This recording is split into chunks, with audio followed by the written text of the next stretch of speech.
Okay, thank you, thank you. So once again, good evening. എൻ്റെ പേര് വിവേക് എന്നാണ്. ഞാൻ നിങ്ങൾക്ക് എക്കണോമിക്സ് ആണ് എടുക്കുന്നത്. സോ ഇത് നമ്മുടെ ഫസ്റ്റ് ക്ലാസ് ആണ്. മറ്റ് സബ്ജക്റ്റുകളൊക്കെ നിങ്ങൾക്ക് തുടങ്ങി കാണുമെന്ന് വിചാരിക്കുന്നു. എക്കണോമിക്സും നമ്മൾ ആരംഭിക്കാൻ പോവുകയാണ്. അപ്പോൾ എക്കണോമിക്സിനെ സംബന്ധിച്ച് ചില ആളുകൾക്ക് എക്കണോമിക്സ് വലിയ കുഴപ്പമൊന്നും ഉണ്ടായില്ലായിരിക്കും. അതായത് ഇപ്പോൾ സയൻസ് ബാക്ക്ഗ്രൗണ്ട് അല്ല, അത്യാവശ്യം കൊമേഴ്സ് ബാക്ക്ഗ്രൗണ്ട് ഒക്കെ ഉള്ള ആളുകളൊക്കെ ആണെങ്കിൽ അത്യാവശ്യം എളുപ്പത്തിൽ ആൻസർ ചെയ്യാവുന്ന ഒരു പേപ്പറാണ് എക്കണോമിക്സ് എന്നുള്ളൊരു പെർസ്പെക്റ്റീവുള്ള ആളുകൾ ഉണ്ടാവും. അതല്ല, സയൻസ് ബാക്ക്ഗ്രൗണ്ട് പോലെയുള്ള അല്ലെങ്കിൽ മറ്റ് ഹ്യൂമാനിറ്റീസ് ബാക്ക്ഗ്രൗണ്ട് ഒക്കെ ഉള്ള ആളുകളൊക്കെ ആണെങ്കിൽ എക്കണോമിക്സ് എന്ന് പറയുന്നത് ഭയങ്കര ഏലിയൻ ആയിട്ട് തോന്നുന്ന ഒരു വിഷയമായിട്ടുണ്ടായിരിക്കും. പിന്നെ തുടക്കത്തിലൊക്കെ എക്കണോമിക്സ് ഭയങ്കര താല്പര്യമായിരുന്നു. എന്നാൽ PSC സ്വഭാവം മാറ്റിയതോട് കൂടിയിട്ട് എക്കണോമിക്സ് ഒരു പേടി സ്വപ്നമായി മാറിയ ആളുകളും ഉണ്ടാവാം. എന്നാൽ ഒരു ന്യൂട്രലായി നിൽക്കുന്ന ആൾക്കാരും ഉണ്ടാവാം, അല്ലെ? അങ്ങനെ പല കാറ്റഗറിയിലുള്ള ആളുകളുണ്ട് എന്ന് ഞാൻ വിശ്വസിക്കുകയാണ്. അപ്പോ എന്നാലും നിങ്ങൾ പറ, നമുക്ക് അവിടെ തന്നെ തുടങ്ങാം. എന്താണ് എക്കണോമിക്സ് എന്ന് കേൾക്കുമ്പോൾ നിങ്ങൾക്ക് പൊതുവെ തോന്നുന്നത്? പറഞ്ഞേ, നമുക്ക് ഒന്ന് രണ്ട് നിങ്ങളുടെ സൈഡിൽ നിന്ന് തന്നെ തുടങ്ങാം. വിഷ്ണു സാർ കുറെ പറഞ്ഞിട്ടുണ്ടോ? സന്തോഷം. നല്ലതാണോ ചീത്തയാണോ പറഞ്ഞേ? എന്റെ ചങ്ക, അതുകൊണ്ടാണ് ഞാൻ ചോദിച്ചേ. ചങ്കുകളാകുമ്പോ ചിലപ്പോ നല്ലതും പറയാൻ നിർബന്ധമില്ല. ഓക്കെ, നല്ലത്, സന്തോഷം. ഓക്കെ ഓക്കെ ഓക്കെ ഓക്കെ സമ്പത്തിനെ കുറിച്ചുള്ള പഠനം. ഓക്കെ, നിങ്ങൾക്ക് എങ്ങനെയാ എക്കണോമിക്സ് ഫീൽ ചെയ്യുന്നു? പറഞ്ഞോളാം. നിങ്ങൾക്ക് എങ്ങനെയാ എക്കണോമിക്സ് ഇപ്പൊ ലാസ്റ്റ് കഴിഞ്ഞ നമ്മൾ ഡിഗ്രി ആണല്ലോ, ഡിഗ്രി എന്ന് വെച്ച് തന്നെ തുടങ്ങാം. ലാസ്റ്റ് ഡിഗ്രി എക്സാംസ് ഒക്കെ കണ്ടപ്പോ, അതിലെ ക്വസ്റ്റ്യൻസ് ഒക്കെ കണ്ടപ്പോ നിങ്ങൾക്ക് എന്താ തോന്നി?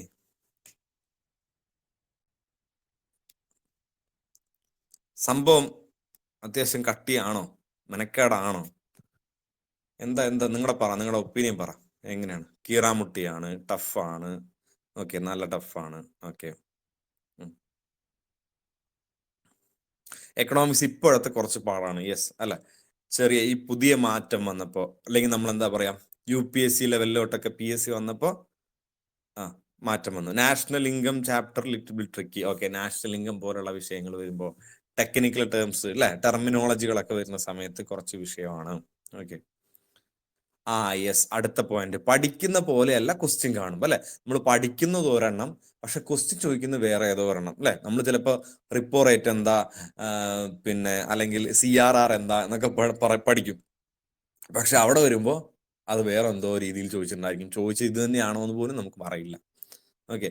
സ്റ്റേറ്റ്മെന്റ് ട്രിക്കിയാണ്. യെസ്, അടുത്തൊരു ഇഷ്യൂ ആണ്. സ്റ്റേറ്റ്മെന്റ് ട്രിക്കിയാണ്, സത്യമാണ്. സ്റ്റേറ്റ്മെന്റ് വളരെ ട്രിക്കിയാണ്. മാത്രമല്ല, അതിന്റെ മലയാളം ട്രാൻസ്ലേഷൻ നോക്കിക്കഴിഞ്ഞാൽ ഒരു കുന്തവും മനസ്സിലാവത്തില്ല, അല്ലെ? നമ്മള് ഇംഗ്ലീഷ് വായിക്കും മനസ്സിലാവില്ല എന്ന് വിചാരിച്ച് നമ്മൾ തൊട്ടപ്പുറത്തെ പേജിലെ മലയാളം വായിക്കുമ്പോൾ എന്താ സംഭവിക്കുന്നത്? അതൊട്ടും മനസ്സിലാവുന്നില്ല, അല്ലെ? SCERTക്ക് പുറത്താണ്. യെസ്, SCERT ആണ് നമ്മൾ ആദ്യ കാലങ്ങളിലൊക്കെ എക്കണോമിക്സുമായി ബന്ധപ്പെട്ടിട്ടൊക്കെ പഠിച്ചു പോന്നിരുന്നത്. നമ്മള് 5 ഇയർ പ്ലാൻ പഠിക്കുമായിരുന്നു, ചോർച്ചാ സിദ്ധാന്തം പഠിക്കുമായിരുന്നു, അല്ലെങ്കിൽ ബാങ്കിങ്ങുമായി ബന്ധപ്പെട്ടിട്ടുള്ള SCERT ഭാഗങ്ങൾ നോക്കുമായിരുന്നു. എന്നാൽ ഇപ്പോ അവിടെ ഒന്നും സംഗതി നിൽക്കുന്നില്ല, അല്ലെ? LD ലെവലൊക്കെ ആണെങ്കിൽ ചിലതൊക്കെ ചോദിച്ചെന്ന് വരാം, ഒന്നോ രണ്ടോ ക്വസ്റ്റ്യൻസ് ചോദിച്ചെന്ന് വരാം, പക്ഷെ ബാക്കിയുള്ള ചോദ്യങ്ങളൊക്കെ വിഷയമാണ്.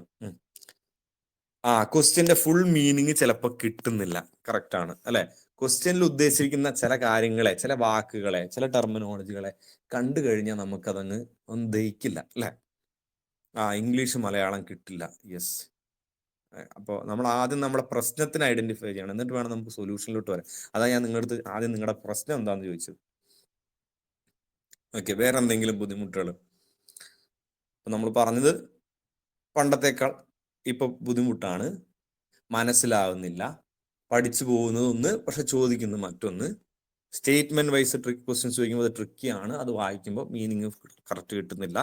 മുമ്പ് വായിച്ചിരുന്ന SCERT പോലുള്ള കാര്യങ്ങൾ ഇപ്പോൾ ഉപകാരപ്പെടുന്നില്ല. ഓക്കെ, പിന്നെ എന്തെങ്കിലും ഉണ്ടോ? വേറെ എന്തെങ്കിലും പ്രശ്നങ്ങളുണ്ടോ?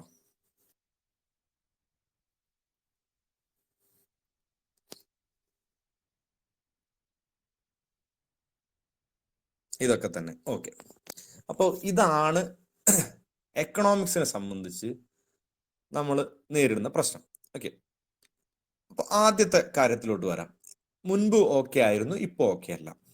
നമുക്കറിയാം PSC പരീക്ഷകൾ കഴിഞ്ഞ കുറച്ച് നാളുകളായിട്ട് വലിയ മാറ്റങ്ങൾ വന്നുകൊണ്ടിരിക്കുകയാണ് അല്ലെ. വലിയൊരു ചേഞ്ച് വന്നു. യെസ്, CA നിന്നും എക്കണോമിക്സ് ഇപ്പൊ കൂടുതൽ കറണ്ട് അഫെയർ റിലേറ്റഡാ. യെസ്, ശ്രീരാജ് പറഞ്ഞത് നല്ലൊരു കാര്യമാണ്.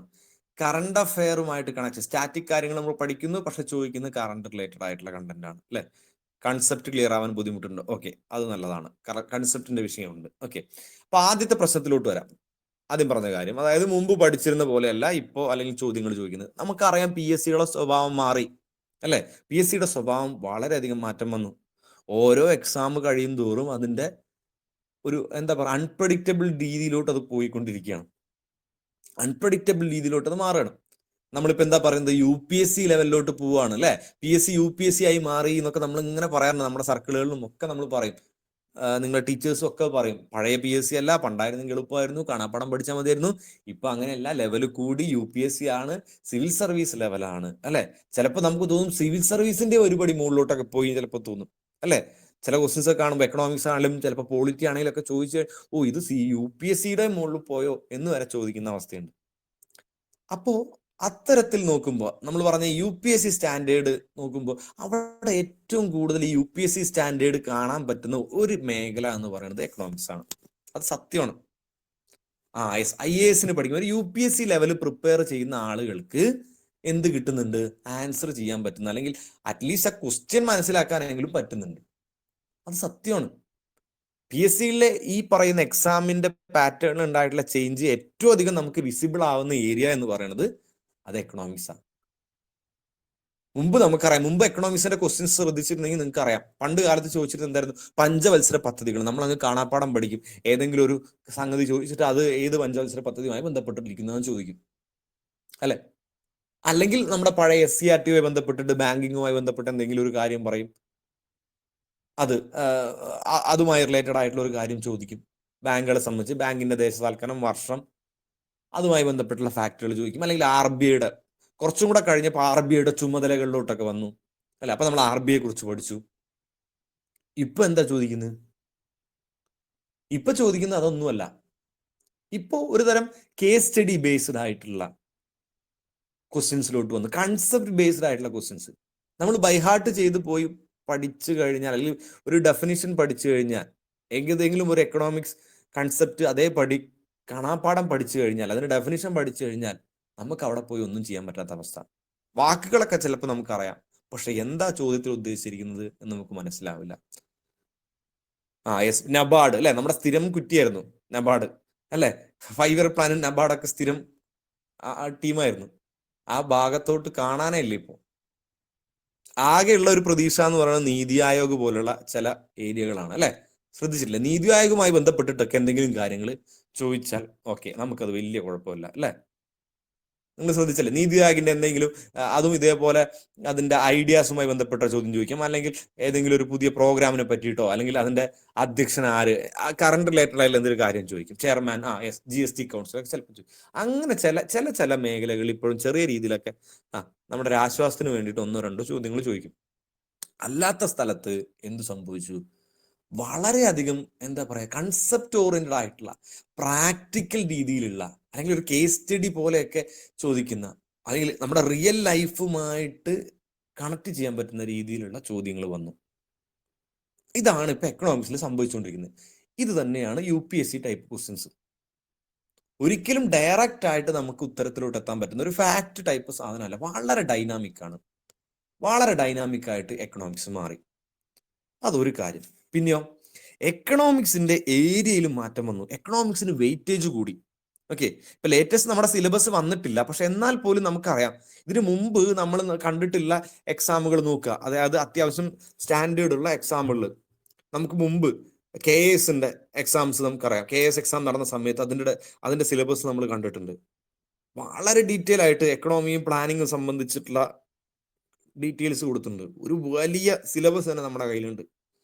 ഇനി അതല്ലെങ്കിൽ കഴിഞ്ഞ LSGSന്റെ എക്സാം നോക്കിക്കഴിഞ്ഞാൽ ഏകദേശം 15 മാർക്കോളം ഇന്ത്യൻ എക്കണോമി എന്ന് പറയുന്ന ഭാഗത്ത് ചോദിച്ചത്, അതിനകത്ത് എല്ലാ മേഖലയും സ്പർശിക്കുന്ന രീതിയിലുള്ള, അതും എന്താ പറയാ, കൊളോണിയൽ കാലഘട്ടം മുതലുള്ള, ബ്രിട്ടീഷ് കാലഘട്ടം മുതലുള്ള ഹിസ്റ്ററി റിലേറ്റഡ് ആയിട്ടുള്ള ഹിസ്റ്റോറിക്കൽ ഫാക്റ്റുകളും കൂടെ കണക്ട് ചെയ്തുകൊണ്ടുള്ള എക്കണോമിക് ക്വസ്റ്റ്യൻസ്.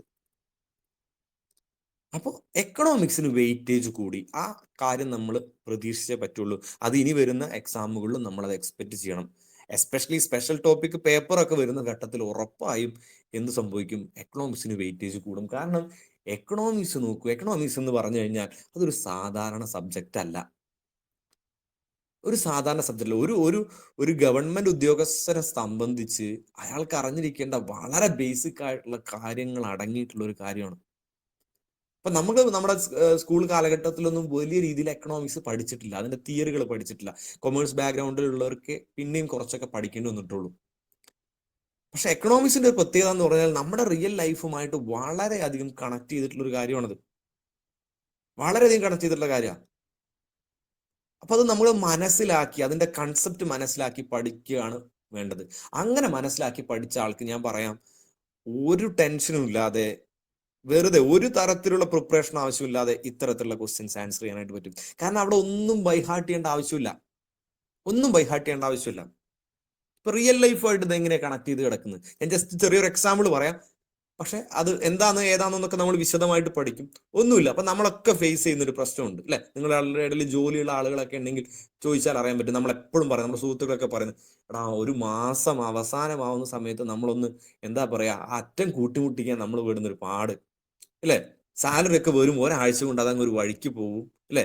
അവസാനത്തെ ആഴ്ചയൊക്കെ ആകുമ്പോ എന്താ അവിടെ നിന്ന് ഇവിടെ നിന്നൊക്കെ റോൾ ചെയ്തിട്ട് അല്ലെ, അവിടെ നിന്ന് ഇവിടുന്ന് റോൾ ചെയ്തിട്ടൊക്കെയാണ് നമ്മൾ മുന്നോട്ട് പോകുന്നത്. അപ്പൊ വിചാരിക്കും അടുത്ത മാസം ആകുമ്പോൾ ശരിയാവും. അപ്പൊ അത് അതിനേക്കാൾ മോശപ്പെട്ട അവസ്ഥ അല്ലെ. ചിലപ്പോ നമ്മൾ ആലോചിക്കും, ആ ഓ ഒരു മാസത്തെ അവസാനം ആകുമ്പോഴേക്കും റീചാർജ് ചെയ്യാനല്ലോ, കറക്റ്റ് കയ്യിലെ കാശ് തീരുന്ന സമയത്തായിരിക്കും ഫോണിൽ മെസ്സേജ് തരാം, നിങ്ങളുടെ റീചാർജ് എക്സ്പയർ ആയി, റീചാർജ് ചെയ്യണം അല്ലെ. അങ്ങനെ അനുഭവം ഉണ്ടാവാറില്ല, എനിക്ക് ഉണ്ടാവാറുണ്ട് കേട്ടോ. അതും ഞാൻ പറയാം. ഓക്കെ, നമുക്ക് എത്രയധികം പണം ഉണ്ടെങ്കിലും അങ്ങോട്ട് എത്തിച്ചേരാൻ പറ്റാത്ത അവസ്ഥ. എന്താ അതിന് കാരണം? ഇൻഫ്ലേഷൻ എന്ന് പറയുന്ന സംഗതി ഉണ്ട്.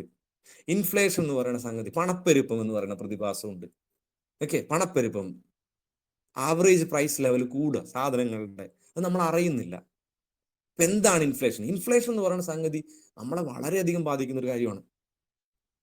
ഇൻഫ്ലേഷൻ എങ്ങനെയാണ്, ഇന്ത്യയിലെ ഇൻഫ്ലേഷൻ റേറ്റ് എത്രയാണ്, എന്താണ് ഇത്ര ഇൻഫ്ലേഷൻ കാരണം, എങ്ങനെ നമുക്ക് അതിനെ അതിജീവിക്കാൻ പറ്റും? ഒരു രാജ്യത്ത് ഇൻഫ്ലേഷൻ ഉണ്ടാകുന്ന സമയത്ത് ആരാണ് അതിൽ ഇടപെടുക? എങ്ങനെയാണ് ഇൻഫ്ലേഷനെ നിയന്ത്രിക്കുക? ഇൻഫ്ലേഷൻ നിയന്ത്രിച്ചിട്ടില്ലെങ്കിൽ രാജ്യത്തിന്റെ സമ്പദ് വ്യവസ്ഥയ്ക്ക് എന്ത് സംഭവിക്കും? യെസ്, പണത്തിന്റെ മൂല്യം കുറയുന്ന അവസ്ഥയാണ്. അതെങ്ങനെയാണ് ജനജീവിതത്തെ ബാധിക്കുക? ഇൻഫ്ലേഷൻ കണക്കാക്കുന്നത് എങ്ങനെയാണ്? ഇൻഫ്ലേഷനെ തടയാൻ എന്താണ് ചെയ്യാറ്? ആരാണ് ചെയ്യാറ്? എന്തൊക്കെയാണ് ചെയ്യാറ്? ഇത് നമ്മൾ അറിഞ്ഞിരിക്കണം. കാരണം നമ്മുടെ ഡെയിലി ലൈഫിനെ ബാധിക്കുന്ന കാര്യമാണ്. ഓക്കെ, പിന്നെ നമ്മൾ കാണുന്നതാണ് നമ്മൾ സ്വർണത്തിന്റെ വില അല്ലെ. വീട്ടിലൊക്കെ നമ്മളെല്ലാവരും വളരെ കൺസേൺഡ് ആയിട്ടുള്ള ഒരു കാര്യമാണ് സ്വർണത്തിന്റെ വില അല്ലെ. സ്വർണത്തിന്റെ വില നമ്മൾ എപ്പോഴും സ്വർണത്തിന്റെ വില കൂടി എന്ന് പറയുമ്പോൾ നമ്മൾ വളരെയധികം എക്സൈറ്റഡ് ആവും, അല്ലെങ്കിൽ നമ്മൾ അതിന് ആകാംക്ഷ ഭരിതരാവും. നമ്മൾ പഠിക്കാം, നമുക്ക് എന്താ അതിന് കാരണം എന്നൊക്കെ നമ്മൾ പഠിക്കും. ഓക്കെ, എന്താ അതിന് കാരണം എന്നൊക്കെ നമ്മൾ പഠിക്കും, അല്ലെങ്കിൽ നമ്മൾ പഠിക്കുന്ന കൺസെപ്റ്റിലൂടെ നമുക്ക് തന്നെ അതിനുള്ള ഉത്തരങ്ങൾ കിട്ടും. അപ്പോൾ സ്വർണത്തിന് വില കൂടുന്നു. അപ്പൊ എങ്ങനെയാണ് സ്വർണത്തിന് വില കൂടുന്നത്? പെട്ടെന്ന് നമ്മളെല്ലാവരും സ്വർണം വാങ്ങിയിട്ടാണോ, സ്വർണ്ണാഭരണങ്ങൾ വാങ്ങിയിട്ടാണോ സ്വർണത്തിന് വില? അല്ല. ഇപ്പോ ഏതെങ്കിലും രാജ്യത്ത് എവിടെയെങ്കിലും യുദ്ധം സംഭവിക്കുക, റഷ്യയും യുക്രൈനും തമ്മിൽ യുദ്ധം ആരംഭിച്ചു, അല്ലെങ്കിൽ ഇറാനും ഇസ്രായേലും തമ്മിൽ സംഘർഷമാണ് മിഡിൽ ഈസ്റ്റിൽ, അതാ പെട്ടെന്ന് തൊട്ടടുത്ത ദിവസം മുതൽ സ്വർണത്തിന്റെ വില ഇടിച്ചു കയറുകയാണ്. എന്തുകൊണ്ട്? അപ്പൊ സ്വർണത്തിന്റെ വില നമ്മളെ ബാധിക്കും. അപ്പൊ അന്താരാഷ്ട്ര വിഷയം വരുന്ന സമയത്ത് സ്വർണത്തിന് എന്തുകൊണ്ടാണ് വില കൂടുന്നത്? ഇതൊക്കെ നമ്മുടെ ഡെയിലി ലൈഫായിട്ട് കണക്ട് ചെയ്തിരിക്കുന്ന കാര്യങ്ങളാണ്. അപ്പൊ ഇത്തരത്തിൽ നമ്മൾ എക്കണോമിക്സിനെ അപ്രോച്ച് ചെയ്യുകയാണെങ്കിൽ നമുക്ക് എന്ത് ചെയ്യാനായിട്ട് പറ്റും? ഈ പറയുന്ന ഒരു 75% ക്വസ്റ്റ്യൻസും യാതൊരു പ്രിപ്പറേഷനും ഇല്ലാതെ നമുക്ക് പോയിട്ട് എഴുതാനായിട്ട്. അതിന് നമ്മൾ കുറെ കാര്യങ്ങൾ പഠിക്കേണ്ടതായിട്ടുണ്ട്, കുറെ കൺസെപ്റ്റുകൾ, തിയറികൾ പഠിക്കേണ്ടതായിട്ടുണ്ട്. നമുക്ക് അങ്ങനെ വലിയ എക്കണോമിക് തിയറി ഒന്നും പഠിക്കാനൊന്നുമില്ല. നമുക്ക് ഇന്ത്യൻ എക്കണോമിയെ കുറിച്ചേ പഠിക്കേണ്ടുള്ളൂ. ഇന്ത്യൻ എക്കണോമിയുടെ പ്രശ്നങ്ങൾ, ഇന്ത്യൻ എക്കണോമിയിലെ പ്രധാനപ്പെട്ട റെഗുലേറ്റേഴ്സ് എന്തൊക്കെയാണ്, അവർ ചെയ്യുന്ന കാര്യങ്ങൾ എന്തൊക്കെയാണ്, ഇന്ത്യൻ എക്കണോമിയുടെ ഒരു എവല്യൂഷൻ എങ്ങനെയൊക്കെയാണ്, പണ്ട് എങ്ങനെയായിരുന്നു, 90s വരെ എന്തായിരുന്നു അവസ്ഥ, 90s ശേഷം എന്താണ് പ്രധാനമായിട്ടും മാറ്റം വന്നത്, ഇന്ന് എന്ത് അവസ്ഥയിലൂടെയാണ് പോയിക്കൊണ്ടിരിക്കുന്നത്, അതിന്റെ ഒരു ട്രെൻഡ്, അതിന്റെ ഒരു ഹിസ്റ്ററി, അതൊക്കെ അവിടെ ആവശ്യമാണ്. അതൊക്കെ സ്റ്റേറ്റ്മെന്റ് രൂപത്തിൽ ചോദിക്കാം. അപ്പൊ ഇതാണ് നമുക്ക് ജനറൽ ആയിട്ട് പഠിക്കുന്നത്. കുറെ എക്കണോമിക് തിയറികൾ, റെഗുലേറ്റേഴ്സ്, അവരുടെ ഫങ്ഷൻസ്, അവരെങ്ങനെയൊക്കെയാണ് ഇടപെടുന്നത്, ഇന്ത്യൻ എക്കണോമി എങ്ങനെയാണ് ഇപ്പോൾ കടന്നുപോയിക്കൊണ്ടിരിക്കുന്നത്, അതിൻ്റെ ഒരു മുൻകാല ചരിത്രം എങ്ങനെയാണ്, അതിന്റെ എവല്യൂഷൻ എങ്ങനെയാണ്, ഇതൊക്കെയാണ് നമുക്ക് പഠിക്കാനുള്ളതുള്ളൂ. ഓക്കെ, ഇതാണ് നമുക്ക് എക്കണോമിക്സിനകത്ത് പഠിക്കുന്നത്. ഇനി അതല്ലെങ്കിൽ പിന്നെ കുറച്ചും കൂടി ഇലാബറേറ്റഡ് ആയിട്ടുള്ള ഒരു സിലബസ് വരുന്നുണ്ടെങ്കിൽ ചിലപ്പോൾ അതിനകത്തോട്ട് അഗ്രികൾച്ചറും കൂടെ ഇൻകോപ്പറേറ്റ് ചെയ്യാൻ ചാൻസ് ഉണ്ട്. അഗ്രികൾച്ചർ സെക്ടർ, അതിൻ്റെ മായി ബന്ധപ്പെട്ടുള്ള കാര്യങ്ങൾ, അല്ലെങ്കിൽ ഇൻഡസ്ട്രിയൽ പോളിസി പോലുള്ള വിഷയങ്ങൾ, പിന്നെ മറ്റ് ഇൻഫ്രാസ്ട്രക്ചർ കാര്യങ്ങൾ, ചിലപ്പോൾ അത് ഉൾപ്പെടുത്താം. വലിയ കുറച്ചുകൂടെ ഇലാബറേറ്റ് ആയിട്ടാണ് സിലബസ് വരുന്നതെങ്കിൽ. ഓക്കെ, അല്ലെങ്കിൽ ഡിഫറെന്റ് ഗവൺമെന്റ് സ്കീംസിനെ കുറിച്ച് ചോദിക്കാം. പിന്നെ നമ്മൾ നേരത്തെ പറഞ്ഞ പോലെ ഒരെണ്ണം കൂടെ ഉണ്ട്, നമ്മുടെ ബഡ്ജറ്റുമായി ബന്ധപ്പെട്ടുള്ള കാര്യങ്ങൾ, എങ്ങനെയാണ് ഫിനാൻസ് മാനേജ്മെന്റ് നടക്കുന്നത്, പബ്ലിക് ഫിനാൻസുമായി ബന്ധപ്പെട്ടുള്ള കാര്യങ്ങൾ എല്ലാം ഇതിനകത്ത് വരാം. GST ആൾറെഡി അതിനകത്ത് വരുന്നതാണ്. ഓക്കെ, സോ അങ്ങനെയുള്ള ചിലപ്പോൾ ഫോറിൻ ട്രേഡ് ചോദിക്കാം. ഓക്കെ, സ്റ്റോക്ക് സംബന്ധമായിട്ടുള്ള കാര്യങ്ങൾ അത്രത്തോളം വരാറില്ല, എന്നാലും അതിന്റെ റെഗുലേറ്റർ കാര്യങ്ങൾ ബന്ധപ്പെട്ടൊക്കെ വരും. ഇനി ചിലപ്പോൾ കേരള എക്കണോമിയും ചോദിക്കാം. PSC കേരളത്തിലെ പരീക്ഷയാണല്ലോ, കേരള എക്കണോമിയെ കുറിച്ചും ചോദിക്കാം. LSGSലൊക്കെ കേരള എക്കണോമിക്കും ഇമ്പോർട്ടൻസ് ഉണ്ടായിരുന്നു. അതേപോലെ കേരള എക്കണോമി സംബന്ധിച്ചും ചോദിക്കാം. ഇതാണ് നമ്മൾ എക്സ്പെക്ട് ചെയ്യുന്ന ഏരിയ എന്ന് പറയുന്നത്. മിനിമം നമ്മൾ അറിഞ്ഞിരിക്കേണ്ടത് ഇന്ത്യൻ എക്കണോമിയും അതുമായി ബന്ധപ്പെട്ടുള്ള കാര്യങ്ങളുമാണ്. ഓക്കെ, അപ്പോൾ അതിനകത്ത് നിന്നുകൊണ്ട് തന്നെ പഠിക്കണം. പഠിക്കുമ്പോൾ ഇത്രയും ഉണ്ട് എന്ന് വിചാരിച്ചിട്ട് നമ്മൾ ആവശ്യമില്ലാത്ത സാധനങ്ങൾ വലിച്ചു വാരി പഠിക്കാനും പാടില്ല. നമുക്ക് വളരെ ലിമിറ്റഡ് ടൈമുകൾ, കാരണം എക്കണോമിക്സ് വലിയൊരു ഏരിയയാണ്. പക്ഷെ ഞാൻ പറഞ്ഞല്ലോ, കൺസെപ്റ്റ് ബേസിൽ പഠിച്ചു പോയി കഴിഞ്ഞാൽ ഒരു ടെൻഷൻ്റെ ആവശ്യമില്ല, വ്യക്തമായിട്ട് നമുക്ക് പഠിക്കാനായിട്ട് പറ്റും. ഓക്കെ, അപ്പോൾ ഈ ചേഞ്ച് വന്നത് നമ്മൾ പറഞ്ഞു, അതിനെങ്ങനെ നേരിടണം എന്നുള്ള കാര്യം കൂടെ നമുക്കിനി പറയാം. ഓക്കെ, ആദ്യഘട്ടത്തിൽ നമുക്ക് എങ്ങനെയുള്ള ടൈപ്പ് ക്വസ്റ്റ്യൻസ് ആണ് വരുന്നത് എന്നുള്ളത് നോക്കാം. ഒന്ന്, ആദ്യം പറഞ്ഞ സ്റ്റാറ്റിക് ടൈപ്പ് ക്വസ്റ്റ്യൻസ്, അത് കംപ്ലീറ്റ് ആയിട്ട് എലിമിനേറ്റ് ആയി പോയിട്ടൊന്നുമില്ല, ഇപ്പോഴും സ്റ്റാറ്റിക് ക്വസ്റ്റ്യൻസ് ചോദിക്കാറുണ്ട്. അതുകൊണ്ട് നമ്മൾ SCERT പാടെ ഉപേക്ഷിക്കേണ്ട ആവശ്യമില്ല. ചിലപ്പോൾ ചോദിക്കാം, 5 ഇയർ പ്ലാൻ ഇനിയും ചോദിക്കാം, നീതി ആയോഗ് എന്തായാലും ചോദിച്ചിരിക്കും, അതുമായി ബന്ധപ്പെട്ടുള്ള അപ്പോയിന്റ്മെന്റുകൾ കാര്യങ്ങൾ ചോദിക്കും, GST കൗൺസിലുമായി ബന്ധപ്പെട്ട ഫാക്ട് ചോദിക്കാം.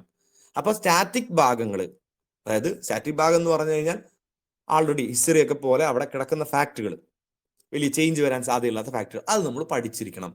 ഓക്കെ, അത് പഠിച്ചിരിക്കണം. ഇനി അടുത്ത ടൈപ്പ് ഓഫ് ക്വസ്റ്റ്യൻസ് എന്ന് പറഞ്ഞു കഴിഞ്ഞാൽ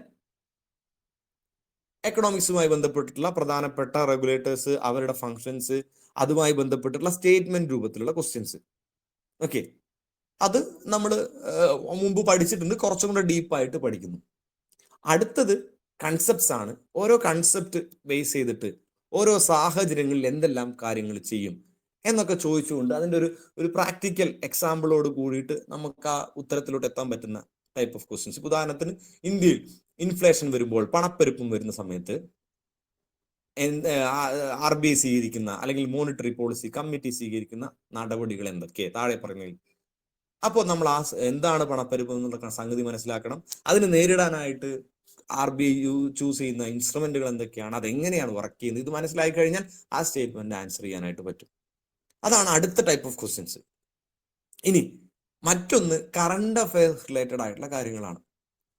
വളരെ റീസെന്റ് ആയിട്ട് എക്കണോമിയിൽ സംഭവിക്കുന്ന കാര്യങ്ങൾ, അതുമായി ബന്ധപ്പെട്ടുള്ള ഫാക്ട്, ചില സ്കീമുകൾ, പ്രോഗ്രാമുകൾ, അത് ചോദിക്കാം. അല്ലെങ്കിൽ ട്രെൻഡുകൾ ചോദിക്കാം.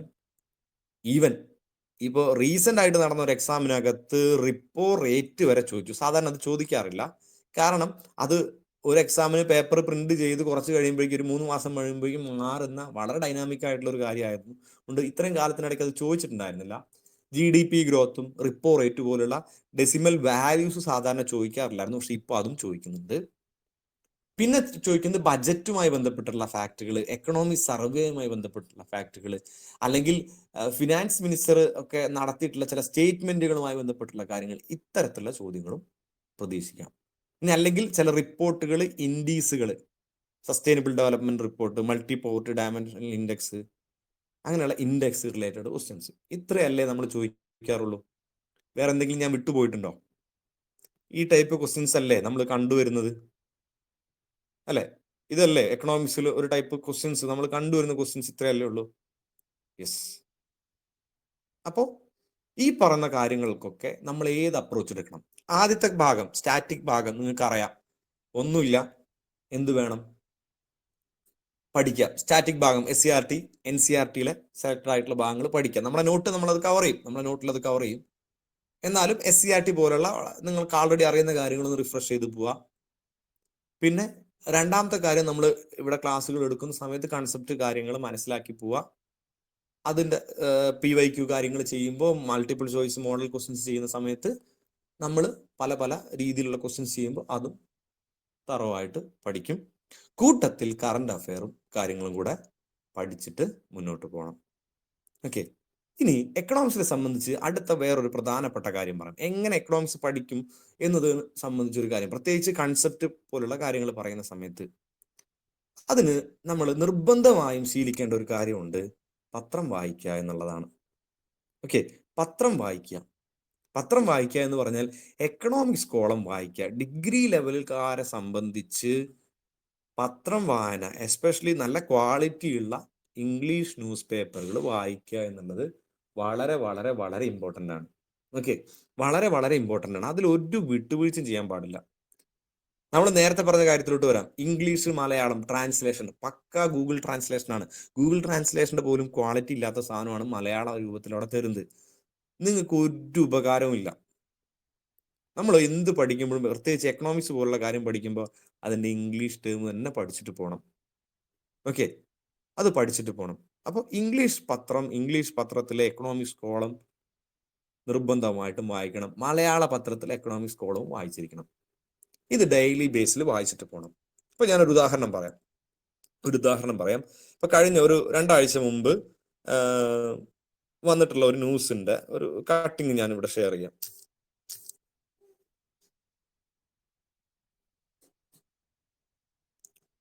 ഒരു മിനിറ്റ്.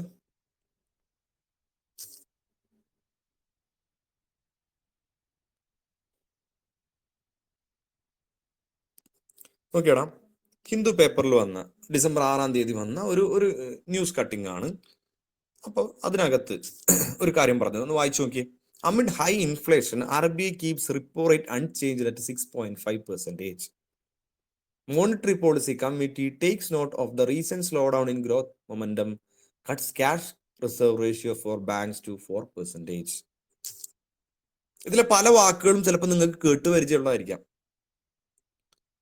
എന്താ അതിനകത്ത് പറഞ്ഞിരിക്കുന്നത്? Amid high inflation, RBI keeps repo rate unchanged at 6.5%. പണപ്പെരുപ്പത്തിനിടയിലും RBI repo റേറ്റിൽ മാറ്റം വരുത്തിയില്ല. അത് 6.5% തന്നെ സൂക്ഷിക്കാൻ തീരുമാനിച്ചു, അല്ലെങ്കിൽ അത് ഫിക്സ് ചെയ്തിരിക്കുകയാണ് RBI. നോക്കിയേ, RBI ആണ് ഇൻഫ്ലേഷൻ സംബന്ധിച്ച് തീരുമാനമെടുക്കുന്നത്. ഫാക്റ്റാണ്. അവിടെ ഇൻഫ്ലേഷൻ ഉണ്ട്, RBI ഉണ്ട്, റിപ്പോ റേറ്റ് ഉണ്ട്. എല്ലാം നമുക്കറിയുന്ന കാര്യങ്ങളാണ്, എല്ലാം നമ്മൾ പഠിക്കേണ്ട കാര്യങ്ങളാണ്.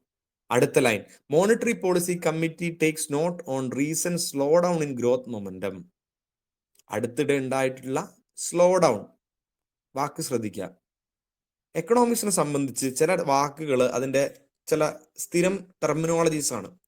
Slow down, okay, pace, momentum എന്നൊക്കെ ഉദ്ദേശിക്കുന്നത് വേഗത, ഗ്രോത്തിന്റെ, വളർച്ചയുടെ ഇടിവ് എന്നൊക്കെയാണ് അവിടെ ഉദ്ദേശിക്കുന്നത്. അപ്പൊ ചില വാക്കുകൾ എക്കണോമിക്സ് ടേംസിൽ വരുന്ന സമയത്ത് അതിനൊരു പ്രത്യേക അർത്ഥമുണ്ട്.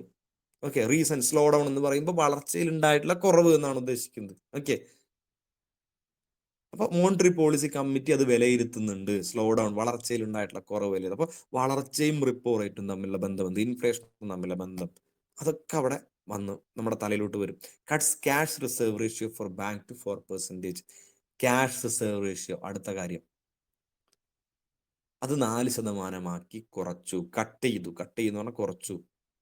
അതും അതിനേക്കാൾ കൂടുതലായിരുന്നു, അത് 4 കുറച്ചു. കണ്ടോ? അപ്പോ നമുക്ക് യെസ്, അതിന്റെ ഡീറ്റെയിൽഡ് ന്യൂസ് ഇട്ടിട്ടുണ്ട്. എന്തിനാ ഞാനത് പറഞ്ഞത്? നോക്കിയടാ, നമ്മൾ ഈ കാര്യങ്ങളൊക്കെ പഠിച്ചു. നമ്മൾ ഇൻഫ്ലേഷൻ പഠിക്കുന്നു, നമ്മൾ റിപ്പോ റേറ്റ് പഠിക്കുന്നു, നമ്മൾ CR എന്താ, ചിലപ്പോൾ ആളുകൾ നിങ്ങൾക്ക് അറിയുന്ന കാര്യമായിരിക്കാം. CRRും റിപ്പോ റേറ്റും ഒക്കെ എന്താ നിങ്ങൾക്ക് അറിയാം. നമ്മൾ ഇതെല്ലാം പഠിച്ചു കഴിഞ്ഞ് നമ്മൾ അടുത്ത വിഷയത്തിലോട്ട് പോകും. PSCക്ക് എക്കണോമിക്സ് മാത്രം പഠിച്ചാൽ പോരല്ലോ, നമ്മൾ മറ്റൊരു വിഷയം പഠിക്കാനായിട്ട് പോകുന്നു. അത് കഴിഞ്ഞ് പിന്നെ നമ്മൾ വേറെ ദിവസം വരുമ്പോൾ നമ്മൾ ഇതേ കാര്യമാണ് പഠിക്കുന്നത്. പക്ഷെ ഇതല്ല, അല്ലെങ്കിൽ പിന്നെ നമ്മൾ കുറെ ദിവസം കഴിഞ്ഞ് വീണ്ടും എക്കണോമിക്സ് പഠിക്കാനായിട്ട് പുസ്തകം തുറന്ന് വീണ്ടും അത് വായിക്കുന്നു, അല്ലെങ്കിൽ അടുത്ത ഒരാഴ്ച കഴിഞ്ഞ് ക്ലാസ് ഉണ്ടാവും വീണ്ടും. പക്ഷെ അങ്ങനെയല്ല പഠനം നടക്കേണ്ടത്. പഠനം നടക്കേണ്ടത് നിങ്ങൾ എക്കണോമിക്സ് പഠിക്കുന്നു, ഡെയിലി പത്രം വായിക്കുന്നു, എക്കണോമിക്സ് കോളം വായിക്കുന്നു. അത് അവിടെ ഇൻഫ്ലേഷനെ കുറിച്ചുള്ള ഒരു വാർത്ത വന്നിട്ടുണ്ട്, അവിടെ മോണിറ്ററി പോളിസി കമ്മിറ്റിയുടെ റിവ്യൂ കഴിഞ്ഞ് പുതിയ റിപ്പോ റേറ്റ് സംബന്ധിച്ച് RBIയുടെ തീരുമാനം വന്നിട്ടുണ്ട്. RBI അത് വെറുതെ അങ്ങ് അനൗൺസ് ചെയ്യില്ല, അതിന്റെ കൃത്യമായിട്ടുള്ള അനാലിസിസ് RBI നടത്തും, പത്രസമ്മേളനം നടത്തി പറയും എന്തുകൊണ്ട് ഞങ്ങൾ റിപ്പോ റേറ്റ് ഇത്രയാക്കി, അതിന്റെ സാഹചര്യം എന്താണ്. അപ്പൊ റിപ്പോ റേറ്റ് RBI ആണ് ചെയ്യുന്നത്, അതിന്റെ മോണിറ്ററി പോളിസി കമ്മിറ്റിയാണ് ഈ കാര്യങ്ങൾ ചെയ്യുന്നത്. അത് എത്ര മാസം കൂടുമ്പോൾ നടക്കുന്നതാണ്, അല്ലെങ്കിൽ അവിടെ കാഷ് റിസർവ് റേഷ്യോ എന്ന് പറയുന്ന സാധനം അത് നമ്മൾ പഠിച്ചതാണ്, അത് 4 കുറച്ചിരിക്കുന്നു, ആ വാല്യൂ നോക്കുക. ഇവിടെ ഒരു റിവിഷൻ പ്രോസസ്സ് നടക്കുന്നുണ്ട്. നിങ്ങൾ പഠിച്ച കാര്യങ്ങളെ വളരെ പ്രാക്ടിക്കൽ ആയിട്ടുള്ള രീതിയിൽ റിയൽ ലൈഫുമായിട്ട് കണക്ട് ചെയ്തിട്ട് നിങ്ങൾക്ക് റിവിഷൻ നടത്താവുന്ന ഏറ്റവും ബെസ്റ്റ് മാർഗമാണ് പത്രം വായന എന്ന് പറയുന്നത്. ഹിന്ദു ആണെങ്കിലും മാതൃഭൂമി പത്രമാണെങ്കിലും ഈ റിപ്പോ റേറ്റിനെ സംബന്ധിച്ചൊക്കെ മോണിറ്ററി പോളിസി കമ്മിറ്റിയുടെ മീറ്റിങ്ങുകളൊക്കെ സംബന്ധിച്ച വാർത്ത വരുന്ന ഘട്ടത്തിൽ എന്താണ് റിപ്പോ റേറ്റ് എന്ന് വായനക്കാർക്ക് മനസ്സിലാവാൻ വേണ്ടിയിട്ട് ഡെഫിനിഷൻസ് പറയാറുണ്ട്. എത്ര തവണ പറഞ്ഞ വാർത്തയാണെങ്കിൽ പോലും പലപ്പോഴും ഇത് വായിക്കുന്ന സാധാരണ വായനക്കാരാണെന്നുള്ളത് കൊണ്ട് എന്താണ് റിപ്പോ റേറ്റ് എന്നുള്ള ഡെഫിനിഷൻ നിങ്ങൾ എത്ര പേര് ശ്രദ്ധിച്ചിട്ടുണ്ടെന്ന് അറിയില്ല, പത്രം വായിക്കുന്നവർക്ക് അറിയാം. മലയാളം പത്രങ്ങളിൽ പ്രത്യേകിച്ച് പറയാറുണ്ട് എന്താണ് റിപ്പോ എന്ന് 2 വരിയിൽ പറഞ്ഞു വെക്കും. നോക്കിയേ, നമ്മൾ പഠിച്ച കാര്യം മറ്റൊരു ഭാഷയിൽ നമുക്ക് അവിടെ റിവൈസ് ചെയ്യാനുള്ള ഒരു അവസരം കിട്ടുക, പെർമനന്റ് മെമ്മറി ആയി മാറിയിരിക്കുന്നു. ആ പത്രം നമ്മൾ വായിക്കുന്ന സമയത്ത് അത് പെർമനന്റ് മെമ്മറി ആയിട്ട് മാറും. പിടിക്കണ്ട, ഇപ്പൊ നമ്മളൊന്നും പഠിക്കുന്നത് നമ്മൾ എങ്ങനെ പഠിക്കണം എന്നാണ് ഇപ്പൊ പഠിക്കുന്നത്. എന്ത് പഠിക്കുന്നു നമ്മൾ അതിനകത്ത് പിന്നെ കിടക്കുള്ളൂ. ഓക്കെ, അപ്പൊ ഇങ്ങനെയാണ് നമ്മുടെ പഠനം മുന്നോട്ട് പോകേണ്ടത്. പഠിച്ച കാര്യങ്ങൾ പത്രത്തിലൂടെ റിവിഷൻ നടത്തുന്നു, അല്ലെങ്കിൽ കറക്റ്റായിട്ട് അപ്ഡേറ്റ് ചെയ്തു പോകുന്നു. ഞാൻ പറഞ്ഞല്ലോ, ചിലപ്പോൾ റിപ്പോ റേറ്റ് വരെ ചോദിക്കാം. PSC ഇപ്പൊ കണ്ടുവരുന്ന ട്രെൻഡ് എന്താ, കഴിഞ്ഞ ആഴ്ചത്തെ കറണ്ട് അഫയർ ഫാക്ട് കൂടെ ഈ ആഴ്ച ഇറങ്ങുന്ന ക്വസ്റ്റ്യൻ പേപ്പറിനകത്ത് വരും. അതാണ് ഇപ്പോഴത്തെ അവസ്ഥ അല്ലേ? സോ അങ്ങനെയുള്ള ഒരവസ്ഥയിലൂടെയാണ് ഇപ്പൊ PSC കടന്നു പോകുന്നത്.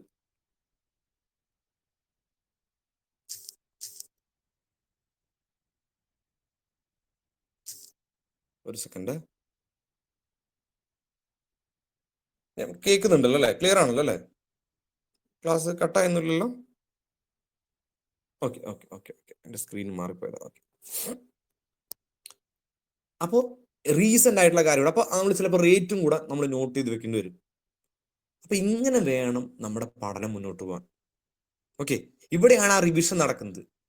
ഇങ്ങനെ പഠിക്കുന്ന സമയത്ത് നമ്മൾ ഒന്നും കൂടെ ഡീപ്പായിട്ട് ഈ സബ്ജക്റ്റിലോട്ട് ഇറങ്ങി ചെല്ലുകയാണ്, പഠിച്ച കാര്യങ്ങൾ ഓർത്തെടുക്കുകയാണ്. ഓക്കെ, മറ്റൊരു ലാംഗ്വേജിൽ വൊക്കാബുലറിയിൽ അത് പഠിച്ച് മനസ്സിലാക്കുകയാണ്. ഈ റിപ്പോ സംബന്ധിച്ചൊക്കെ വാർത്ത വന്നു കഴിഞ്ഞാൽ ഹിന്ദുവിൽ എന്നൊക്കെ പറഞ്ഞു കഴിഞ്ഞാൽ അത് ഒറ്റ ദിവസം കൊണ്ട് അവസാനിക്കില്ല. 3-4 ദിവസം ആ വാർത്തയുടെ ഫോളോ അപ്പ് ഉണ്ടാവും. തൊട്ടടുത്ത ദിവസം അതിന്റെ ഒരു എഡിറ്റോറിയൽ ഉണ്ടാവും, മനോഹരമായിട്ടുള്ള എഡിറ്റോറിയൽ ഉണ്ടാവും. അതിനകത്ത് വളരെ വിശദമായിട്ട് അത് എങ്ങനെ അഫക്ട് ചെയ്യുന്നു പറഞ്ഞിട്ടുണ്ടാവും. കുറച്ച് ലാംഗ്വേജ് കുറച്ച് ബുദ്ധിമുട്ടായിരിക്കും, എന്നാലും നമ്മളത് തപ്പിത്തടഞ്ഞാണെങ്കിലും വായിക്കണം. ഓക്കെ, ഡെയിലി ബിസിനസ്സുമായി ബന്ധപ്പെട്ടുള്ള എന്തെങ്കിലും സ്റ്റോക്ക് മാർക്കറ്റുമായി ബന്ധപ്പെട്ടുള്ള കാര്യം അതൊന്നും വായിക്കണ്ട. ഓക്കെ, എന്താ വായിക്കേണ്ടത് നമുക്ക് ഒരു ദിവസം പ്രത്യേകമായിട്ട് ഏതെങ്കിലും സെഷനിൽ പറയാം, എന്ത് വായിക്കണം എന്നുള്ളത്. ഏതെങ്കിലും കമ്പനികളെ കുറിച്ചൊക്കെ സ്പെസിഫിക് ആയിട്ട് പറഞ്ഞാൽ അതൊന്നും ആവശ്യമല്ല. നമുക്ക് മെയിൻലി ഇന്ത്യൻ എക്കണോമി സംബന്ധിച്ച് ഗവൺമെന്റ് ഡിസിഷൻ സംബന്ധിച്ചൊക്കെ തീരുമാനങ്ങളെ കുറിച്ചൊക്കെയാണ് മെയിൻ ആയിട്ട് നമുക്ക് പഠിക്കാനുള്ളത്. അപ്പൊ അതുകൊണ്ട് തന്നെ അതുമായി ബന്ധപ്പെട്ടുള്ള കാര്യങ്ങൾ മാത്രം വായിച്ചാൽ മതി, വേറെ ഒന്നും വേണ്ട. ഓക്കെ, അപ്പൊ അത്തരത്തിൽ ഒരു ആക്ടിവിറ്റിയുടെ നിങ്ങൾ ഇതിന്റെ കൂട്ടത്തിൽ കൊണ്ടുപോകണം, എന്നാൽ മാത്രമേ നമുക്കിത് എന്താ പറയാ പിടിച്ചു കെട്ടാൻ പറ്റുള്ളൂ. അങ്ങനെ നിങ്ങൾ ഒരു റുട്ടീൻ ശീലമാക്കി കഴിഞ്ഞാൽ നിങ്ങൾക്ക് വളരെ എളുപ്പത്തിൽ ഇത് ആൻസർ ചെയ്യാം. ഞാൻ പറഞ്ഞല്ലോ, പ്രിപ്പറേഷൻ പോലും ആവശ്യമില്ല. വൺസ് നിങ്ങൾ എന്താണ് ഈ കൺസെപ്റ്റ് മനസ്സിലാക്കുന്നു, അതുമായി ബന്ധപ്പെട്ടുള്ള ന്യൂസ് വായിക്കുന്നു, അപ്ഡേറ്റഡ് ആവുന്നു, നേരെ പോയി എക്സാം എഴുതുന്നു, അത്രേ സംഗതി ഉള്ളൂ. എങ്ങനെയാണ് CRR വർക്ക് ചെയ്യുന്നത്, CRRലെ വേരിയേഷൻസ് എങ്ങനെയാണ് ബാങ്കുകളെ ബാധിക്കുന്നത്, എങ്ങനെയാണ് എക്കണോമിയിൽ അത് ചലനം ഉണ്ടാക്കുന്നത്, എങ്ങനെയാണ് അതൊരു സാധാരണക്കാരനെ ബാധിക്കുന്നത്, അതാണ് നമ്മൾ മനസ്സിലാക്കേണ്ടത്. ചോദ്യത്തിൽ ഉണ്ടാവുക CRR കുറയ്ക്കുമ്പോൾ അത് ഏത് രീതിയിൽ മാറുന്നു, അല്ലെങ്കിൽ ഇൻഫ്ലേഷൻ കുറയ്ക്കാനായിട്ട് എന്ത് ചെയ്യാൻ പറ്റും, അപ്പൊ അതിനകത്ത് CRRുമായി ബന്ധപ്പെട്ടുള്ള എന്തെങ്കിലും കാര്യം ഉണ്ടാവും. CRR കൂട്ടുന്നതുമായി ബന്ധപ്പെട്ട് എന്തെങ്കിലും സ്റ്റേറ്റ്മെന്റ്. അപ്പൊ അതിനകത്ത് ഓക്കെ നമുക്ക് അറിയാം CRR എന്ത് ചെയ്താലാണ് എക്കണോമിയിലെ മണി ഫ്ലോ കുറയ്ക്കാൻ പറ്റുക. ഈ രീതിയിൽ നമ്മൾ അവിടെ ഇരുന്ന് ആലോചിച്ച് ഉത്തരത്തിലോട്ട് എത്തുന്നു. ഇത്രയാണ് സംഭവം. മനസ്സിലായല്ലോ? ഐഡിയ മനസ്സിലായല്ലോ? എന്താ ഞാൻ ഉദ്ദേശിച്ചത് മനസ്സിലായല്ലോ? എങ്ങനെയാണ് പഠനം എന്നുള്ള പ്രോസസ്സ് നടക്കേണ്ടതുള്ളത്?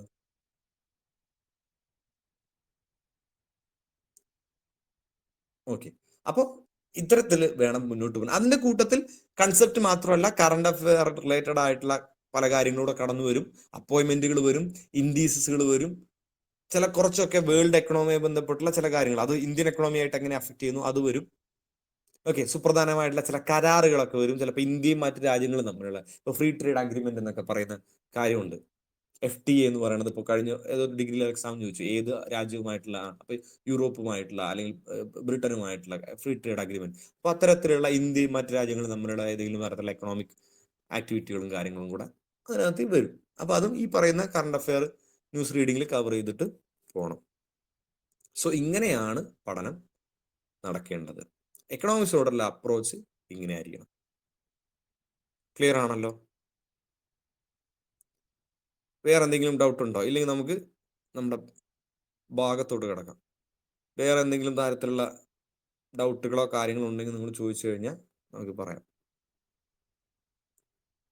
പഠനം സംബന്ധിച്ചോ അല്ലെങ്കിൽ എക്കണോമിക്സുമായി ബന്ധപ്പെട്ടിട്ടോ വേറെ എന്തെങ്കിലും കാര്യങ്ങൾ ഡൗട്ട് ഉണ്ടെന്നുണ്ടെങ്കിൽ.